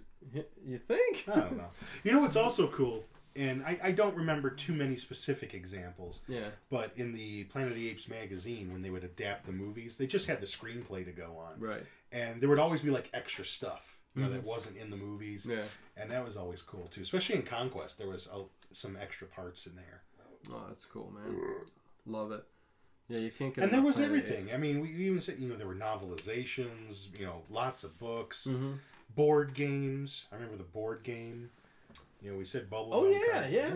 There was there's everything a board game too. That's right. And so you name it. There's Star Wars doesn't, you know, take the cake as far as being the first one to really be merchandise. People forget Planet of the Apes. I think. Right. Yeah.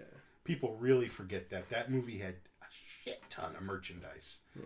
Some of it cool, some of it not so cool, but people bought it up. And it was the big boom for merchandising with these movies and stuff like that. And the Meepo figures, if you've got them on the card, still go for a pretty penny. I mean, some of them go for a few $100s. Yeah. You know, and not even the ones that you would necessarily think would. You know? There's a scene here, right here, where I like this scene where Cornelius is across the big canyon. Yeah, and, on opposite sides. And of the Taylor canyon. and Lucius is on the other one. And it's like, how they get there? What's going on I there? envision there's like a little ridge over there that they there's gotta be, I guess, but you know, like maybe the river takes a little turn that way or something. Like, okay, yeah, through the rocks there. I don't know if that's but a matte painting or whatever, but it's really cool. I love it is cool. That whole Death Valley looking, you know. But I just wondered, what the hell's he doing way across there? You know what I mean? But he asks where that river leads, and he's like, you know, if we take this river down here, we're gonna get to some caves, and you know, we've got boats, and we're gonna go down there and check shit out. we got boats. We're gonna paddle on down. A lot of agua. They said the water is no good. It's the forbidden zone. It's a death trap. Yes. Do not drink the water. I like how Nova just knows how to ride a horse.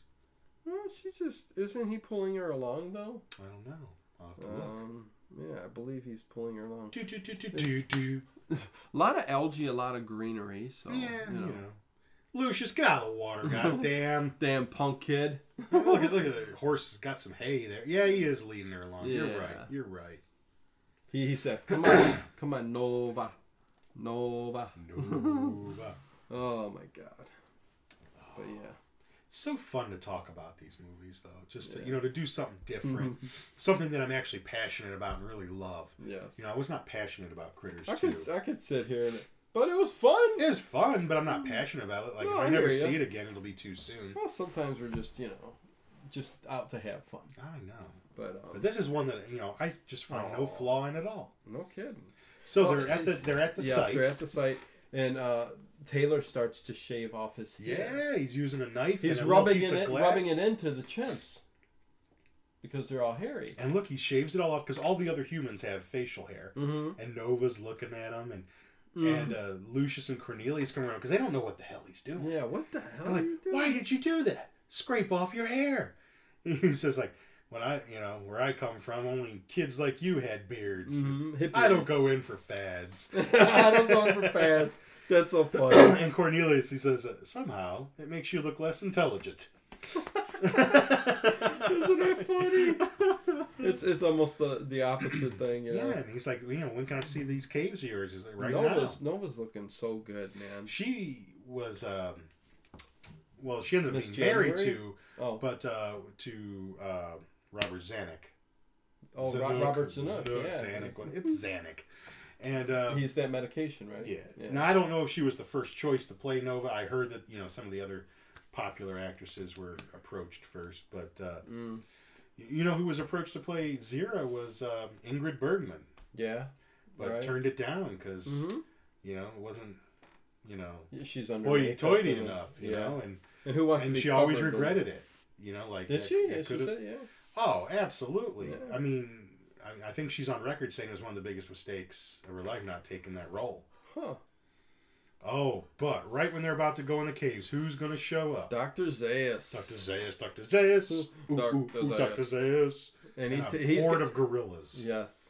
But Taylor's got a gun and pop, pop. You better just watch it, man, because I'll take you out. And he tells them to all pull back. Yep. He says, pull them all back, man. Zayas can stay. The rest of you pull back. Let's go in this cave and check shit out. Hell yeah.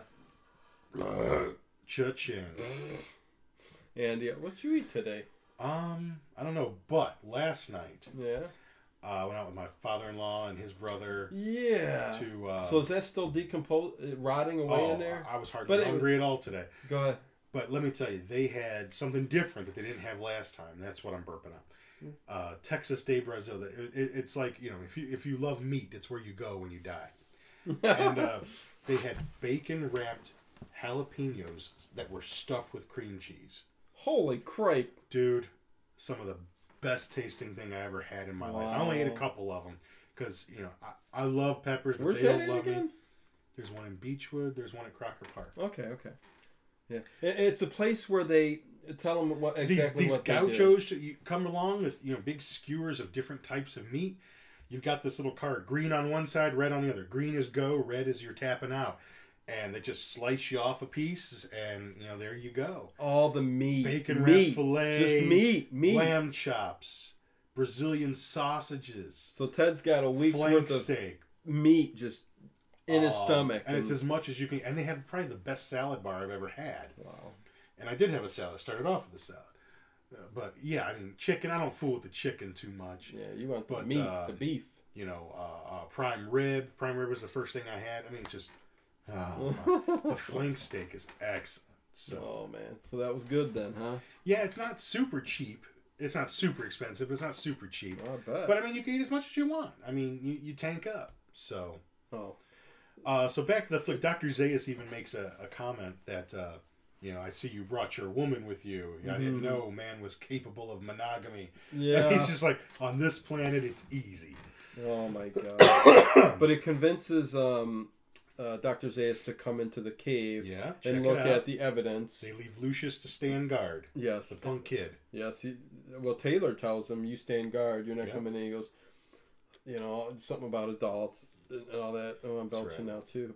So you have some jalapenos. But he's dude, they were so good. I mean, you've probably had like jalapeno poppers before, which have cream cheese in them. Yeah. But you know, not breaded. Oh, I'm sure. Grilled. I'm sure. And dude, they were so hot because my father-in-law, he must have had them before because he's been there a few times. And he kept asking the guy, "You guys still got those? Bring one out here." And they would bring the whole skewer out, and the skewer is for the whole restaurant. They walk around to all the tables. Oh yeah, just keep. We took them all.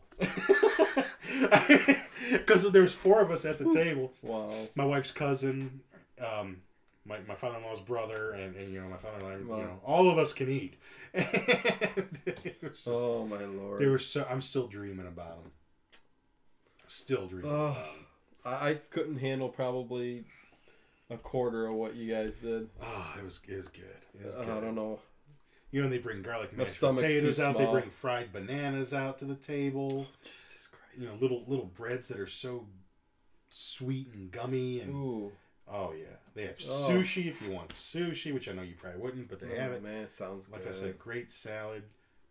I mean, real bacon to put on your salad. Real, like, huge wheels of cheese that you can scrape pieces off and put on your salad. And were there any skinny people in there eating? Yeah. Yeah. I mean, you know, it's just when I know I'm going there, I just don't really eat. You ever see that 130-pound guy like just putting away 2 triple Big Macs? You know, I remember like you know, like the hot dog eating kind of. It's always like that Kobayashi guy from Japan that could do it. Yeah. Oh, we're digressing so much. I know. Okay. But honestly, they get up to. You know, a lot of it's just, you know, you know this movie. Yeah. They get up to the caves, and he's showing them at different levels. Different levels. Of you know, they found some ape bones here, but then down at this level, you know, found some interesting artifacts that I can't really identify, and they find a human doll. Yeah. And he doesn't make a big deal out of that at first. Yeah, because an ape could possibly have a human doll. Right. He says, you know, my granddaughter plays with human dolls. What's the big deal? And he's like, well, it's where it was found. It was found... with these, like... Right. And Taylor starts to put them all together. He goes, he's just sitting off to the side messing around. These are like a pair of glasses, spectacles. Zayas asks him what he's doing. He's like, well, whoever had this, you know, he was in pretty bad shape. Yeah. He's like, he pacemaker, wore false teeth, artificial heart valve, yep, eyeglasses. And these are all things that the apes don't have. Right. And he's like, I'm not saying he was like me, right? But he had the same faults, the same weaknesses. Mm-hmm. He's like, and he was here before you. Because he was better than you. Because he still doesn't know, Taylor doesn't, exactly what this planet's all about. Right. So. I mean, he sees things that he recognizes. Right. And, it's like, I know what these things are. And these are from a more technologically advanced... Because that's the thing that Cornelius is trying to point out. The more ancient culture is the more advanced one. Right, exactly. The deeper I'm digging, I'm finding more advanced stuff. Mm-hmm. And it's meanwhile, more advanced than what we have. Nova's playing with that doll. Playing with the doll. Yeah. Which is going to come into... And Zayas even says, I could come up with alternate descriptions of those items that are just as ingenious as yours. Good old smart Dr. Zayas. Dr. Zayas. Yep. And chief scientist and keeper of the faith. Kind of an interesting little paradox there. So exactly. You're ready? I'm just dry. I need more water for you. Just dry. But then Nova's playing with the doll. What happens? The doll falls and it says, "Mama, Mama, Mama." And Taylor picks it up and it does it again. And he even looks at Dr. Would an ape have a talking? Make a human doll that talks. It just throws it at him. Then they start hearing some gunfire outside. They all got to run out. But there it is. And Dr. Zayas actually stays back while they all run up there. Right. Well, they're worried about Lucius. Right. And he's just going to throw the doll off to the side, though. And just like, Well, Dr. Zayas is in a precarious position. There's a fragile ape society. Exactly. That unfortunately has to be kept ignorant of its roots. Like nowadays. And, nothing's changed. That's the social commentary of the movie. Yes. I mean, you think there's things that aren't true that are being kept from everybody? Right. Of course there is. Yeah. I'm not saying, I'm not buying into every conspiracy theory there ever is. No, but exactly. I am sure that there's things in this world and in this universe that are real that they don't tell people because they think, there'll be pandemonium. Oh yeah, every paranormal subject they say if people knew there was alien life out there somewhere, I think everybody would be fine with every it. Every religious person would freak out because they would think there's no God. Well, good, because we need to get rid of those ideas anyway. So I mean that's what they think though. All that does is close minds. Exactly. I know. If we're ever going to get anywhere as a people, right, we have to embrace science. We have to embrace technology. All right. Religion doesn't solve problems. No. Politics doesn't solve problems. No. Science and technology solves problems. Right. Exactly. Right? The whole reason we have laws is because we have problems that we don't have solutions to. But do we have ape laws or? We don't have ape laws yet. Oh, okay, that's right. Yeah. But I mean, you have speeding laws because you don't have cars that just are smart enough to just drive themselves. We're getting there. Right. That can just drive and won't go over the speed limit. You're not allowed to drink and drive yet. Why don't they make a car that can compensate? Mm-hmm. If you're drunk and you start going this way, the car automatically pulls you this way and keeps you in the lane. Yeah. Technology can solve our problems. Exactly. So forget those other things. Don't put faith in those things because it's science and technology that will get us where we need to go in the future.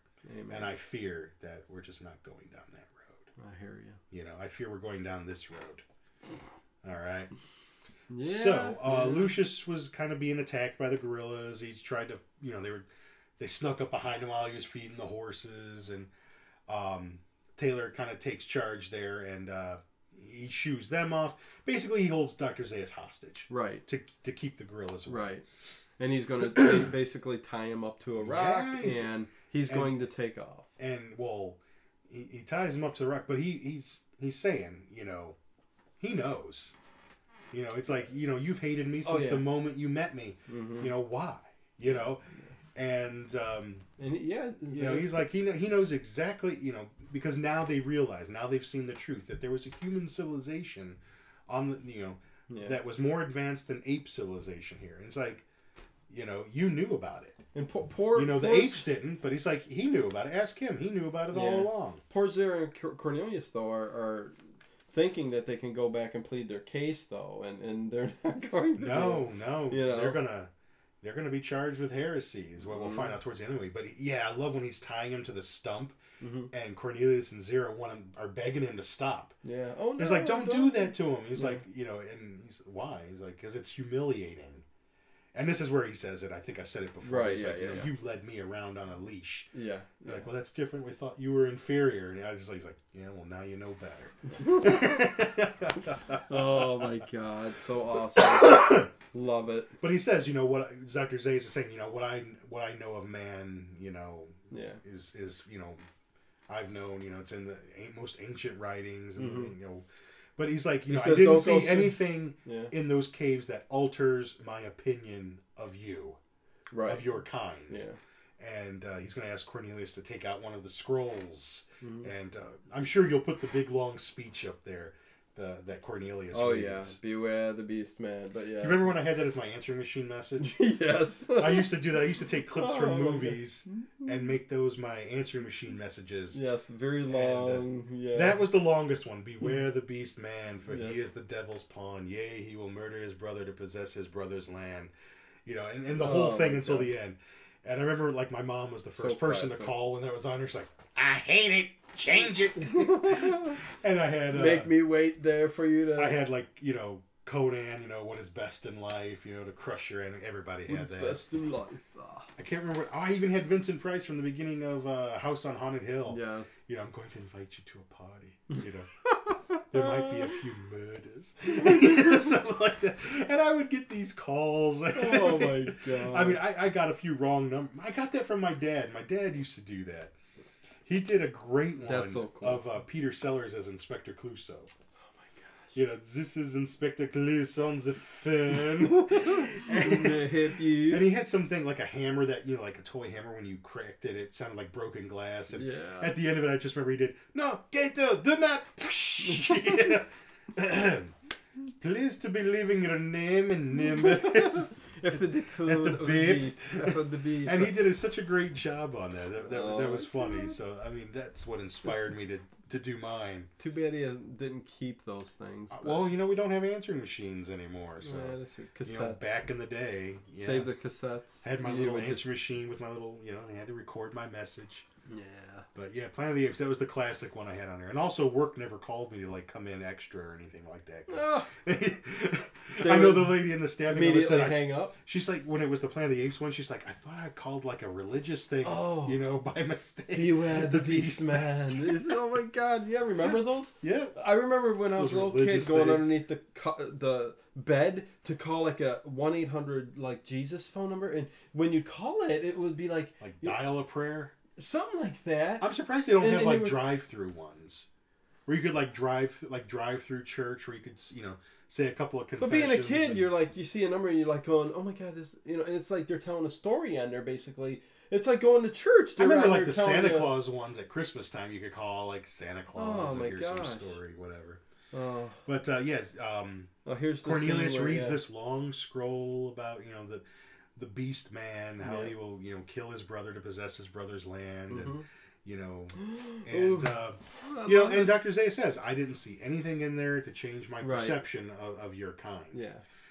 And he's getting ready to go. Yeah, he's leaving. He's like, and this is where he asked Zero to give him a kiss. Zero for the kiss. And she goes, okay, but you're just so ugly. So damn ugly. And I love when and Cornelius, he goes, you can hear him go, yeah. He does a cool little cheek puff thing like a chimpanzee would do. Yeah.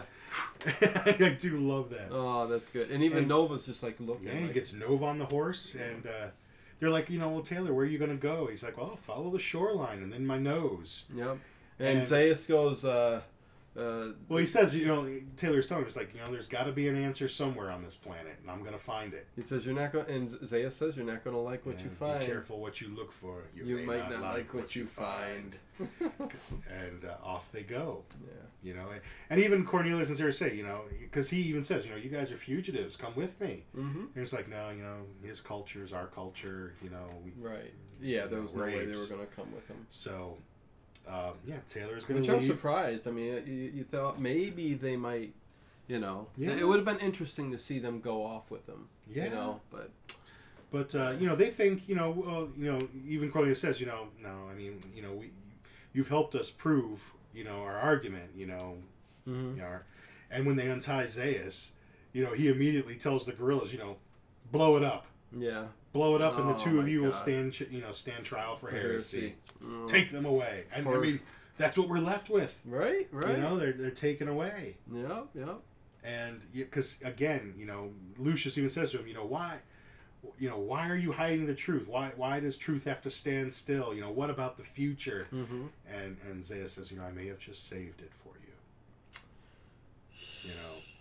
Keeper of the faith. Keeper of the faith. Because again, if Ape kind knew the truth, society would crumble. Yeah, oh my God, you mean humans were before us and more advanced? But you know what? I mean, again, and how could they figure we evolved from something that was so much more and we are so much less than what they were? But again, if you actually do tell the truth, I think it would be fine. If you told these apes that humans were so you and I would be evil fine. And devastating, and that they destroyed their civilization, and we, who are smarter, what I mean. What story you can spin on that? Came up and rose above it. You're created. But ape is created in God's image. Exactly. It's just like how it was back then. Yes. I think slowly but surely people might wake up. Yeah. But then you get this slow montage at the end of them just slowly, and the music is great, going right along with it. The tide's coming in, and he's just, working his way up into the very end. And we don't know how much time has passed. I mean, they make it seem like, it's just, they've been around the corner. Yeah, exactly. And that's not the case. No. It's days that they're out there. Yeah. Because even in Beneath the Planet of the Apes, we'll see a little flashback of them and stuff like that. Exactly, yeah. So, they were out there traveling. Yeah. And you see that. And I remember Beneath the Planet of the Apes was the one that I missed. Like when they had the first Planet of the Apes week. Oh, yeah. And I remember I was so upset because I never knew what happened to Taylor. Oh, no. Yeah. Until I got to see it later on. Yeah. And that would suck, yeah. Having to miss one movie out of all of those. Like maybe, I wasn't allowed to watch it that day, or we had to go do something or whatever, and I wasn't back in time to watch it. But you think this end scene here is a big part of Rod Serling, which makes sense because of the Rod Serling whole from Twilight Zone thing. I mean, come on. I mean, it is such a Twilight Zone type ending. Yeah. And it's not in the book. It's only in the screenplay. Yes. So this has to be Rod Serling. Yeah, I believe so. So they're coming up. We see them from a high shot. Yes. Coming up the beach, and we see some kind of structure. Can't really tell what it is. Yeah. It's all moss colored and all kinds of stuff's all over it, like debris everywhere, and it's mangled a bit, And then we start zooming down to Taylor and Nova on the horse. And he's got to move closer around the bend or something. I don't know. It's a weird shot because I thought he got a whole glimpse there, but he moves a little bit more forward, a little bit closer. And now we're starting to see more of the structure, and if you're real astute, you would know what it is. Yeah, it's the Statue of Liberty. Yes. We haven't seen it yet, but that's what it is, and I'm sure all of you know it because it's on the cover of the damn DVD box. Yes. Which they never should do. I agree with you there. That's totally blowing it maybe out on the the water. poster for Empire Strikes Back, they could put Darth Vader and it could say, "I'm your father." I mean, it sucks for the person who's never seen it. No, right, yeah. But he gets down on his knees and he's just like, I'm back. Damn you. I'm back. I've been here. I've been home all the time. And there it is. Damn you. God damn you all to hell. And that was almost going to be changed, but he had to say, I'm not saying, he had to argue with the producers that I'm not saying God damn. I'm saying God damn you to hell. It's different than saying God damn. But then, we see it's the partial bust, of the Statue of Liberty, and he's like, you blew it up, you maniacs! You finally did it. Yes. And he realizes his own kind, destroyed this world. Yeah. Everything that he was saying. You maniacs. You finally did it. You blew it up. God damn you all to hell. Yep. So everything he knew is gone. Was true. He's back. Yeah. And this is his future. And there you go. Iconic Planet of the Apes. The iconic original ending. One of the best endings of any movie ever. Yeah. It really is, And man. I know I've maybe in past podcasts if we've mentioned Planet. I know we've mentioned it. I've been a little down on some of the sequels, but just talking about this again gets me all jazzed for them again. And you're gonna go back and watch. I'm gonna watch them all again. And I even the TV watched. series, man. I always liked the TV series. Yeah. Go figure. Yeah. And I never really saw much of the cartoon series, but it's on Hulu, so I'm kind of watching it. It's not great, but I'm watching it. Yeah. Fred Flintstone does one of the voices of the gorilla. Yeah. You could tell it's Fred Flintstone's voice. Yep. I even watched. I know I've been down on the others, the newer ones, but I know I saw the first one a few times. I was going to say the new movies are. The new trailer looks interesting. Yeah. So I went back and I watched Dawn of the Planet of the Apes, and I enjoyed it. Yeah. For what it is. It's very different. Totally but I do different. see when you watch the first two, they are trying to tie it into the originals because they do mention. Yeah. I think in the first one, like in the end credits, how the certain spaceship went missing, and 4 astronauts are missing. Yeah. So I mean, they are trying to come full circle and tie it into that. But I am enjoying them because I don't get that feel of the remake type thing. It's so different. Well, being that it's based on a book anyway, I always see that as like a reinterpretation. If a story comes from a reinterpretation, book, like I don't call, like the Lord of the Rings trilogy. I don't call that a remake of the animated movie from the 70s. Right. It's not a remake of that. It's based on a book. It's a reinterpretation. I don't call. Bram Stoker's Dracula remake of the classic, or from 79 or from 31. It's just a reinterpretation. And so Planet of the Apes, even though it's loosely based on that book, it's open to interpretation. And I believe it's one of those films that are so different because of the era, the makeup, the video effects, everything just puts it in a class of itself. Yeah. Even if you go back today and remake it scene by scene by scene, it's still not going to look anything like what it was. The social commentary was a little bit more poignant in the late 60s, early 70s. Right, exactly. With, what was going on in society here in America at that time. Right. So I think, but seeing it as a child, then you got that sense of it, watching it then.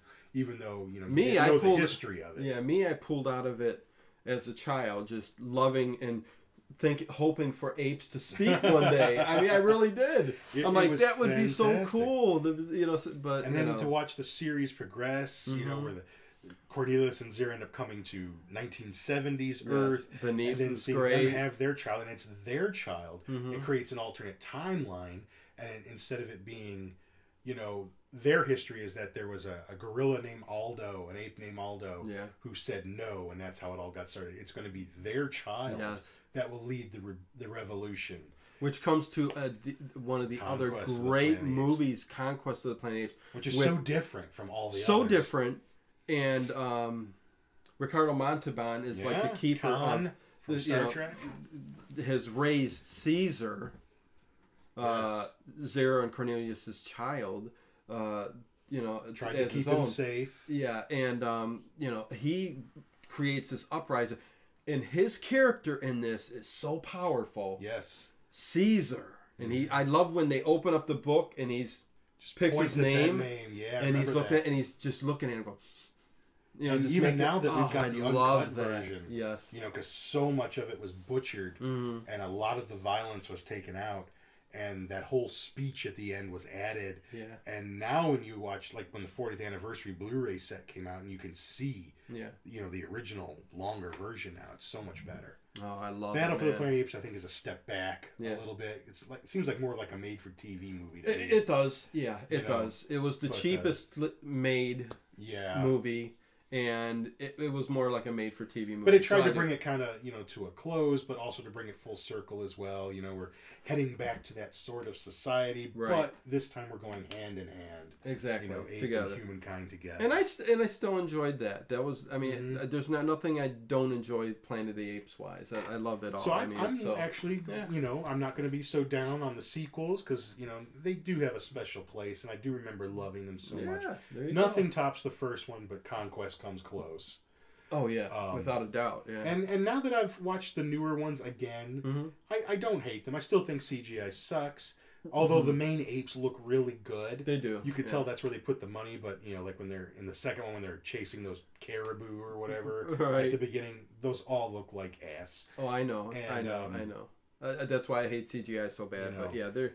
But I'm curious about the new film, especially when I saw that poster. When With I knew that little girl Nova is supposed to be Nova, and the ape putting the flower in her hair. Yeah. And I think that's interesting. So I'm curious now next month to check that movie out. Heck yeah, so man. I think we'll go check that one out. There you go. And so, there we yeah. go, man. There's podcast. our little commentary, a little bit different than our fun, cheesy stuff we've been doing, but there you go, man. So classic. Yeah. A classic for you. Planet of the Apes, 1968, and I think we are out, right? Yes. So later, guys. Take care. Until the next time. Later.